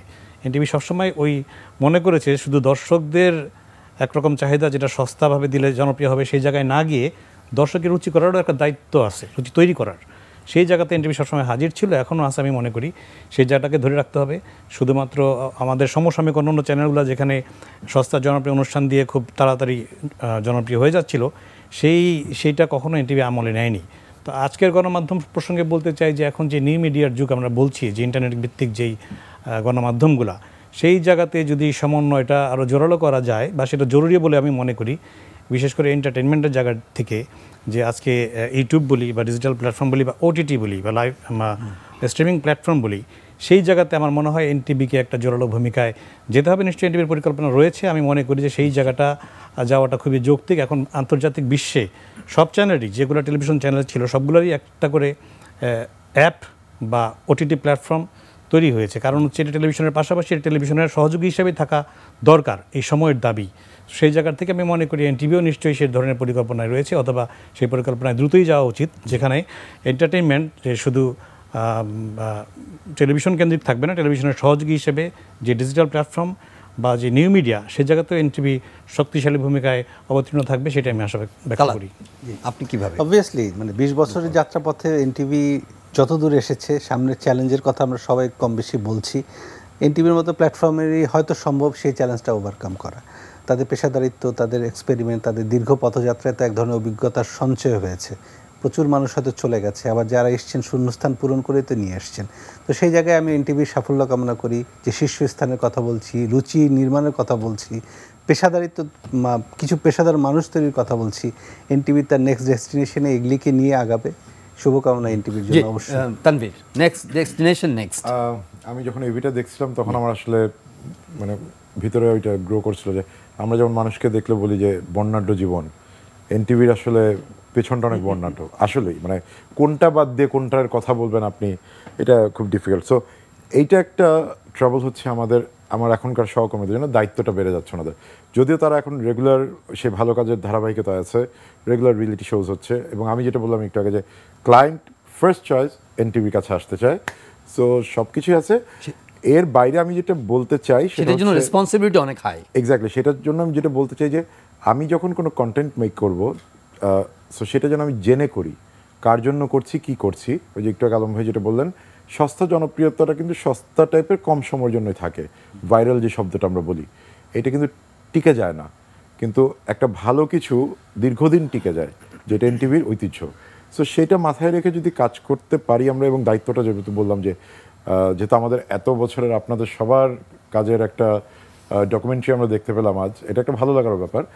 সো আমি আশা করব সামনের দিনও এনটিভি আমাদের এই প্রত্যাশাটা পূরণ করবে। এবং সাথে সাথে আরেকটা কথা বলি, এনটিভি এই নাটকের জায়গাটা এসে এত অ্যাক্টর অ্যাক্ট্রেসকে এনটিভি প্রডিউস করেছে, প্রডিউস ইন এ সেন্স যে তাদের ক্যারিয়ারের ফার্স্ট কাজটা এনটিভিতে হয়েছে, এবং তারা আজকে অনেক উপরে আছেন, ডিরেক্টর সহ। এটা একটা চ্যানেলের জন্য বিশাল ব্যাপার। আমরা সাংবাদিক, অভিনেতা, অভিনেত্রী, উপস্থাপক, সব ক্ষেত্রেই অল রেসপেক্ট। এবং এটার জন্য অবশ্যই আমি আমার সহকর্মী, আমাদের সিনিয়র যারা আছেন, আমাদের প্রোগ্রাম হেড, এবং সর্বোপরি যেটা বলবো এখন আমাদের চেয়ারম্যান সাহেব, ওনার সবচেয়ে ভালো জিনিস আমার লাগে, উনি রাগ করলেও হাসেন, খুশি হলেও হাসেন। হ্যাঁ, সো ওনার সাথে ডিল করাটা খুব ইন্টারেস্টিং, এবং চ্যালেঞ্জটা নিতে এবং দিতে তিনি পছন্দ করেন। যে কারণে কিন্তু আজ অবধি আপনারা আগে যে অবস্থায় ছিলেন সেই অবস্থাতেই আপনারা চলে যেতে পারছেন সমান্তরালে। মিন্টু ভাই, আপনার প্রত্যাশা এনটিভির কাছে বা আজকের গণমাধ্যমের কাছে একজন সঙ্গীত পরিচালক হিসাবে? এনটিভি আসলে 20 বছরের যে যাত্রাটা এবং একটা অবস্থান ধরে রাখা, এটা একটা বিরাট ব্যাপার। আমি যেটা মনে করি যে জনপ্রিয় হলেই যে ভালো হবে এমন কিন্তু বিষয় না। হ্যাঁ, আবার আরেকটা বিষয় আছে যে ভালো জিনিসকে জনপ্রিয় করা। তো এনটিভি কিন্তু জনপ্রিয় হয়ে ভালো নয়, ভালো জিনিস দিয়ে এনটিভি জনপ্রিয় হয়েছে। তো আমি এনটিভির যারা বর্তমানে যারা আছেন, যারা এনটিভির চলার নেপথ্যে কাজ করছেন, আমি আশা করব তারা এই 20 বছরের যে অবস্থান এটা আরও দীর্ঘ বছর ধরে রাখবেন এবং এনটিভি তার এই অবস্থানেই থাকবে আরও দীর্ঘ সময়। না প্রফেসর আমিন, রাজনৈতিক জীবনে, অর্থনৈতিক জীবনে, যেটা একটু আগে বলছিল যে কেমন বাজেট চাইয়ের কথা, কিংবা রাজনীতির যে সংলাপ হচ্ছে, দুই দলের একটা ডিভাইসিভ নেচার, তাদের সঙ্গে বড় পরিসরে কানেক্টিভিটি করে টকশো করা বা ডিসকাশন করা, বা ক্যান ডেমোক্রেসি ডেলিভার বিবিসির মতো অনুষ্ঠান করা, সেটা ধারাবাহিকতা আমরা এখন প্রতিনিয়ত টকশো করছি, তাদেরকে আনছি, ঝগড়া হচ্ছে, কিংবা সাংস্কৃতিক জীবনে এই সব কিছু মিলিয়ে যে একটা মিডিয়া একটা দীর্ঘ যাত্রাপথ, মানে আমাদের মিডিয়া হিস্ট্রিতে, তখন definitely NTV will be one of the pioneers. আমি সেটা বলছি, একটু কথা বলে নিই যে সামনের দিনগুলি কিন্তু গণমাধ্যমের জন্য খুব বড় একটা চ্যালেঞ্জের, যেটা আশরাফ ভাই বলছিলেন, মিল্কি ভাই বলছিলেন একটু, যে গণমাধ্যম কিন্তু এখন যে নিউ মিডিয়া, আলম ভাই যেটা বলছিলেন যে নিউ মিডিয়া অনেক চলে এসেছে। তো ধরেন ইউটিউব বা ফেসবুক এইসব জায়গায় এমন কোনো সম্পাদক নেই, ফলে এমন অনেক কন্টেন্ট চলে আসছে। এখন ইউটিউবের কন্টেন্ট আর এনটিভির কন্টেন্ট, ওই দুটার মধ্যে যে পার্থক্যটা দ্রুত কিন্তু কমে যাচ্ছে। ফলে ওই জায়গাটাতে আমাদের সাংবাদিকদের, আমরা যারা এখনও গেটকিপার হিসেবে নিজেদের দাবি করি বা এখনও মূলধারা গণমাধ্যমে এডিটোরিয়াল পলিসি যেটুকুই আছে সেটুকু নিয়ে দায়িত্ব পালন করি, সেইখানে মানে এই যে ঢালাও ফেসবুক বা ইউটিউবের যে সাংবাদিকতা, ওই যে ইউটিউবার, সব জায়গায় ইউটিউবার, এই ইউটিউবের অত্যাচার, সেইখানে মূলধারার গণমাধ্যমকে আরও অনেক বেশি দায়িত্বশীল হতে হবে। আপনি যেটা বলছিলেন, এই যে ভাগাভাগি বা বাজেট যাই বলেন, সব কিছুর মধ্যে কিন্তু ওই যে দায়িত্বশীলতাটা ধরে রেখে সাংবাদিকতার মতো করে জিনিসটা উপস্থাপন করা, সেইটা হলো মূল চ্যালেঞ্জ সামনের দিনগুলিতে। এবং আমি নিশ্চিত যে এই চ্যালেঞ্জে এনটিভি নেতৃত্ব দিয়েছে, অতীতে ভবিষ্যতেও দিবে। আমরা যেখানেই থাকি, এনটিভি ভালো থাকলে আমাদের ভালো লাগবে। মিল্কি ভাই, মূলধারাকে স্ট্রেনথেন করা, মূলধারাকে, আমি যে পয়েন্টটা বলতে যাচ্ছি, এখন অনেক স্প্লিট হয়ে গেছে, মানুষের সাথে অপশন বেড়ে যাওয়াতে এখন ওই যেটা বলা হচ্ছে, আগে ড্রয়িং রুম জায়গায় যে টেলিভিশন ছিল এখন আর নাই, এখন অনেক ছড়িয়ে গেছে। এবং এই জায়গাটা এক এক করা, মানুষকে আবার এক জায়গায় নিয়ে আসা, এই জায়গার একটা মানে ব্রেক থ্রু দরকার। আমি আশা করব যে সেই ব্রেক থ্রুটা এনটিভির মাধ্যমে আসবে। আশরাফ ভাই, না, সেটা হলো কি যে এখন কিন্তু টেলিভিশন বলেন, পত্রিকা বলেন, আপনার নাটক, সিনেমা, গান, যা কিছু বলেন সবই কিন্তু আপনার হাতে। আমার ধারণা সবাই কিন্তু আমরা ওই টেলিভিশনের খবরগুলো অনলাইনে দেখছি। ফলে এই যে অনলাইনে প্রবাস বলছিলেন যে নিউজের মতো করে যে যা খুশি করছে, ওটাকেও দেখলে নিউজের মতো লাগে, একদম পুরো নকল। সত্য আর মিথ্যার মাঝখানে একটা পর্যায়ে আছে, সেটা হচ্ছে সত্যের মতো। তো আমরা অনলাইনে যেসব কন্টেন্ট দেখি তার প্রায় 99% হচ্ছে সংবাদের মতো, টকশোর মতো, আলোচনার মতো। জিনিসটা তা না। সেখানে যত বেশি এনটিভির মতো চ্যানেলগুলোর কন্টেন্ট যাবে, তত বেশি তারা সরে যাবে। ফলে আমি মনে করি যে এনটিভি সহ যারা শীর্ষস্থানীয় টেলিভিশন আছেন, যাদের দায়িত্ব জ্ঞান অনেক বেশি প্রমাণিত, তাদের উচিত হচ্ছে অনলাইনের এসব জঞ্জাল, এসব হাবিজাবি দূর করে সেখানে মানসম্মত জিনিস প্রচুর পরিমাণে ঢেলে দেওয়া। জি, আমরা যখন কাস্টমারের কাছে যাই, তখন একটা জিনিস আমরা প্রথমে চিন্তা করি, আমরা এনটিভি কোন লেভেলের দর্শক পছন্দ করে, এবং আমরা কিন্তু ABC করতাম। আমরা যখন বিজ্ঞাপন কালেক্ট করতাম, আমরা এ ক্যাটাগরি এবং বি ক্যাটাগরি। এনটিভিতে কিন্তু সি ক্যাটাগরির কোনো বিজ্ঞাপন চলে না, আপনি লক্ষ্য করবেন, কখনো না। সেই জন্য আপনি যেহেতু এ আর বি নিয়ে এনটিভি, সেই জন্য প্রোগ্রাম এবং মার্কেটিংয়ের উচিত হবে এই দুটাকেই মানে আঁকড়ে ধরে রাখা, কম্প্রোমাইজ না করে, যে সির কিছু মানে গ্রাহকগুলোকে ধরার দরকার নেই, ওর নাই এনটিভির সাথে রাখার দরকার নাই, এবং এ এবং বিকে যেভাবে 19 বছর এসেছে সামনের দিনগুলোতে এইভাবেই যাওয়া উচিত। জনাব শামসুদ্দিন হায়দার ডালিম, এই যে সৃজনশীলতার কথা বলেন কিংবা অর্থায়নের কথা বলেন, নতুনত্ব আনার ক্ষেত্রে যে রিসার্চের কথা বলেন, এগুলো মিডিয়াতে, হ্যাঁ আপনারা সবাই বলেছেন এবং সেগুলো এক্সপিরিয়েন্সও করে গেছেন, কিন্তু সামনের দিনগুলোতে এই সৃজনশীলতাকে প্রমোট করার জন্য কিংবা যারা উদ্যোক্তা আছেন তাদের অর্থায়নের মেজাজ তৈরি করার জন্য কিভাবে, বা policy one of the major কি বলে যে ইস্যুস বাংলাদেশে বর্তমান সময়ে, এটাকে কিভাবে অ্যাড্রেস করা যায়? আমার কাছে যেটা মনে হয় যে প্রযুক্তিটাকে বোঝা এবং প্রযুক্তিটাকে ব্যবহার করা এবং সেই অনুযায়ী কন্টেন্ট তৈরি করা। অবশ্যই কন্টেন্টের জায়গাতে তার মানটা ঠিক রাখতেই হবে। একটা জিনিস কিন্তু সুবিধা, যে এখন যেহেতু অনেক কন্টেন্ট তৈরি হয়, একটা সময় কিন্তু আসল কন্টেন্টটার জন্য ওই আস্থাশীল মাধ্যমকেই কিন্তু দর্শক খুঁজে নেবে, এখনও খুঁজে নেয়। এখনো বিশেষ দিনগুলোতে অনেক রকম কন্টেন্ট চলে আসে, কিন্তু আমরা যারা নিয়মিতভাবে নিউজের খবর রাখি বা ভালো অনুষ্ঠান দেখতে চাই, তারা কিন্তু ভালো গণমাধ্যমগুলোকেই বেছে নিই। সেই সুযোগটাতে কিন্তু এগিয়ে আছে এনটিভির সেই দর্শকের গ্রহণযোগ্যতা আছে, এনটিভির প্রতি দর্শকের আস্থা আছে।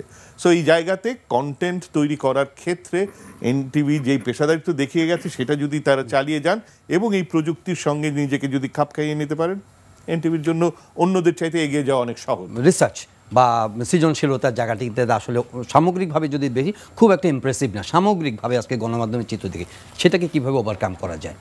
না, এটা তো রিসার্চ করতে গেলে রিসার্চের কোনো বিকল্প নেই। আর এখন কম্পিটিটর হয়ে গেছে শুধু ওয়ার্ল্ড কম্পিটিটর। আমরা ইন্ডিয়ার সাথে এবং পশ্চিমবঙ্গের সাথে বিভিন্ন মিডিয়ার সাথে এবং ওয়ার্ল্ড কম্পিটিশন, এখানে রিসার্চ এবং আসলে মানুষ কি চায়, কি ধরনের কন্টেন্ট তার জন্য প্রয়োজন, সেটা যদি বুঝতে না পারলে এই যে কথাটা বললাম যে ব্রেক থ্রুটা দরকার, সেটা খুবই ডিফিকাল্ট। সুতরাং এখানে খুবই প্রশ্নটা হচ্ছে যে আপনার অনেক ভালো বিষয় অভিজ্ঞতা আমাদের হয়েছে, কিন্তু একই সঙ্গে কিন্তু সাংবাদিকতার বাস্তব কিছু চ্যালেঞ্জেস কিন্তু এখনো রয়ে গেছে। এগুলোর ব্যাপারে জার্নালিস্ট কমিউনিটি বা আমরা যারা কাজ করি তাদের কি কোনো চিন্তা ভাবনা করার সুযোগ আছে? অবশ্যই আছে। ধরেন সাংবাদিক বা সংবাদকর্মী তো অসংখ্য আছে ঢাকা সহ সারা দেশে। এখন আপনি এক একজন ব্যক্তিকে দোষ দিতে পারেন, কিন্তু এই সংবাদকর্মীদের একটা সংগঠন আছে, ইউনিয়ন আছে, সমিতি আছে, ক্লাব আছে এবং যে যেখানে কাজ করেন সেই প্রতিষ্ঠানগুলো আছে, সেই জায়গাগুলোতে দায়িত্ব পালন করা হচ্ছে না। না আপনার সাংবাদিক সমাজের নেতারা করছেন বা সাংবাদিকদের যত রকমের সংগঠন, ভালো সাংবাদিকতার বিকাশ, হ্যাঁ ওইখানে কোনো ভূমিকা নাই। আর যেই প্রতিষ্ঠানগুলোতে সাংবাদিকরা কাজ করছে বা সংবাদকর্মীরা কাজ করছে সেখানেও প্রাতিষ্ঠানিক সাপোর্ট, যেটা যে ধরেন কয়টা টেলিভিশন আছে বাংলাদেশে যেখানে প্রতিদিন প্রতিনিয়ত তার জনবলকে, তার কর্মীদের উৎকর্ষতা বাড়ানোর জন্য দৈনিক না হোক সাপ্তাহিক বা মাসিক কোনো না কোনো প্রশিক্ষণের ব্যবস্থা আছে, অথবা একজনকে 5 দিন 7 দিনের জন্য ছেড়ে দেওয়া হলো, কোনো না কোনোভাবে সে তার দক্ষতা বাড়িয়ে আসলো, কোনো প্রশিক্ষণে গিয়ে হোক আর নিজেরা হোক। আর মান বাড়ানোর জন্য কিন্তু এটা খুব জরুরি, আমরা কেউই করি না। একটা তো মিল্কি যেটা বলছিলেন যে আপনার গবেষণা মানে হোমওয়ার্ক, পেছনের কাজ, যে কোনো একটা কাজ করতে গেলে, এমনকি 1.5 মিনিটের একটা প্যাকেজ করতে গেলেও যদি এটার জন্য যদি ভালো হোমওয়ার্ক করে এটার মানটা ভালো হবে।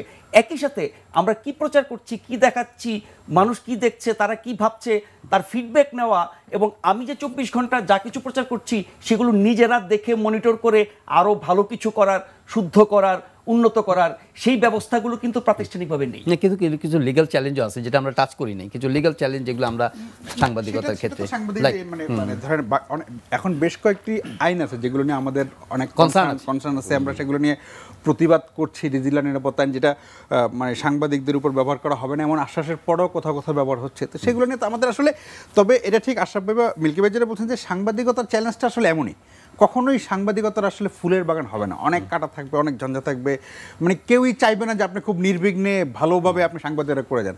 সবসময় সেটা সরকার হোক, বিরোধী দল হোক, রাজনীতিবিদ হোক, মাদক কারবারি, আপনি মাদক কারবারির বিরোধী লোকটা সেও আপনার প্রতিশোধ নেওয়ার চেষ্টা করবে। ফলে এই চ্যালেঞ্জটা মোকাবেলা করেই কিন্তু সাংবাদিকতাটা করে যেতে হবে। যেটা বলা হলো প্রতিযোগিতা, এখন অনেক প্রতিযোগিতা বেড়েছে, প্রতিযোগিতাটা যেন হয় ভালোর জন্য, যে আমরা প্রতিযোগিতা করতে করতে সবাই হারাই গেলাম তা না করে কে কার চেয়ে আরও ভালো করা যায়, এনটিভির চেয়ে অমুক ভালো করবে, তমুক ভালো করবে, এটা যদি আরও হয় তাহলে আমরা সবাই মিলেই কিন্তু এগিয়ে যেতে পারবো আরও ভালোর দিকে। ধন্যবাদ জনাব প্রভাস আমিন, আজকে আমরা এখানে আপনারা সবাইকে ধন্যবাদ জানাচ্ছি। ধন্যবাদ জনাব মাকসুদুজ্জামান মিন্টু, ধন্যবাদ জনাব রঞ্জন দত্ত, ধন্যবাদ জনাব নাজমুল আশরাফ, জনাব বাইজিদ মিল্কি, জনাব তালাত মামুন এবং খোরশেদ আলম, তানভীর খান, জনাব শামসুদ্দিন হায়দার ডালিম। আপনাদের প্রত্যেককেই এই শুভ দিনে, এই সুন্দর দিনে, আনন্দঘন দিনে আপনারা এসেছেন কষ্ট করে, এবং আমরা অনেক হ্যাপি, আমরা অনেক খুশি আপনাদেরকে পেয়ে, এবং সুন্দর আলোচনা হয়েছে, আমরা কিছু রিফ্লেক্ট করেছি, অতীতের কথা বলেছি, এবং সামনের দিনগুলোও আমরা কিভাবে আপনারা ভাবছেন এবং কিভাবে আপনারা এনটিভিকে দেখতে চান সে বিষয়ে আপনাদের সুচিন্তিত মতামত, পরামর্শ আপনারা দিয়েছেন। নিশ্চয়ই এনটিভি সেগুলোকে গুরুত্বের সঙ্গে বিবেচনা করবে, এবং এনটিভি যেভাবে পেরিয়ে এসেছে 19 বছর, সামনের দিনগুলোতেও সে একইভাবে, একই কমিটমেন্ট নিয়ে, একই ডেডিকেশন নিয়ে এবং একই চিন্তা নিয়ে সামনে এগিয়ে যাবে। সবাইকে অসংখ্য ধন্যবাদ। সুপ্রিয় দর্শক, এনটিভি এবং আজকে গণমাধ্যম অনুষ্ঠানটি আজকে এখানে শেষ করব। নিশ্চয়ই রাষ্ট্রের একটি গুরুত্বপূর্ণ স্তম্ভ গণমাধ্যম, আর সেই স্তম্ভগুলোর মধ্যে আলাদা করে জায়গা করে নিয়েছে এনটিভি। সে কথা আমাদের সাবেক সহকর্মীদের কাছ থেকে আমরা শুনেছি। দেশে বিদেশে একটি দায়িত্বশীল এবং বিশ্বাসযোগ্য চ্যানেল হিসাবে এনটিভি সবার কাছে সুপরিচিত, সে কথা বলাই বাহুল্য। তারই ধারাবাহিকতায় 20 বছরে এনটিভি এসে পৌঁছলো। এই দীর্ঘ সময় ধরে এনটিভি দর্শকদের তথ্য দিয়েছে, বিনোদন দিয়েছে, ইতিবাচকতার পথে প্রভাবিত করেছে, ঘটনা প্রবাহ সম্পর্কে তাদের অবগত করেছে, নানা সীমাবদ্ধতার মধ্যেও ঘটনার ব্যাখ্যা, বিশ্লেষণ, তাৎপর্য, গুরুত্ব এগুলো তুলে ধরেছে প্রতিনিয়ত। সেখানে আজকের অতিথিরা সবাই কাজ করছেন, অতীতে কাজ করেছেন এনটিভিতে, এখন বিভিন্ন প্রতিষ্ঠানে দায়িত্বশীল পদে তারা রয়েছেন। আমরা তাদের কাছ থেকে শুনেছি, বর্তমানের বিশ্লেষণ পেয়েছি এবং আগামীতে তাদের কি আশা এবং তাদের যে পেছনে যে গল্পগুলো, যে স্মৃতিগুলো, ভালো সুন্দর মধুর স্মৃতিগুলো, তারা সে কথাও আমাদের সঙ্গে শেয়ার করেছেন। কিভাবে একটি দায়িত্বশীল গণমাধ্যম বিকশিত হতে পারে, এত মিডিয়া এবং নিউ মিডিয়ার ভিড়ে এনটিভি কেন আজও সমানভাবে দর্শকপ্রিয়, কেন প্রাসঙ্গিক, কেন আজও সে কথাও তারা বলেছেন। অগণিত দর্শকদের এনটিভি বর্তমান এবং সাবেক সহকর্মীদের শুভকামনায় এনটিভি এগিয়ে গেছে এবং এগিয়ে যাচ্ছে এবং এগিয়ে যাবে সময়ের সাথে আগামীর পথে। এনটিভি এবং আজকের গণমাধ্যমের বিষয়ে আজকের আড্ডার মাধ্যমে প্রত্যাশার একটি সুন্দর চিত্র আমরা তুলে ধরবার চেষ্টা করছি। আশা করি আপনাদের ভালো লেগেছে। বিদায় নিচ্ছি, আপনাদের সবাইকে শুভেচ্ছা আবারও জন্মদিনে, শুভকামনা সবার জন্য।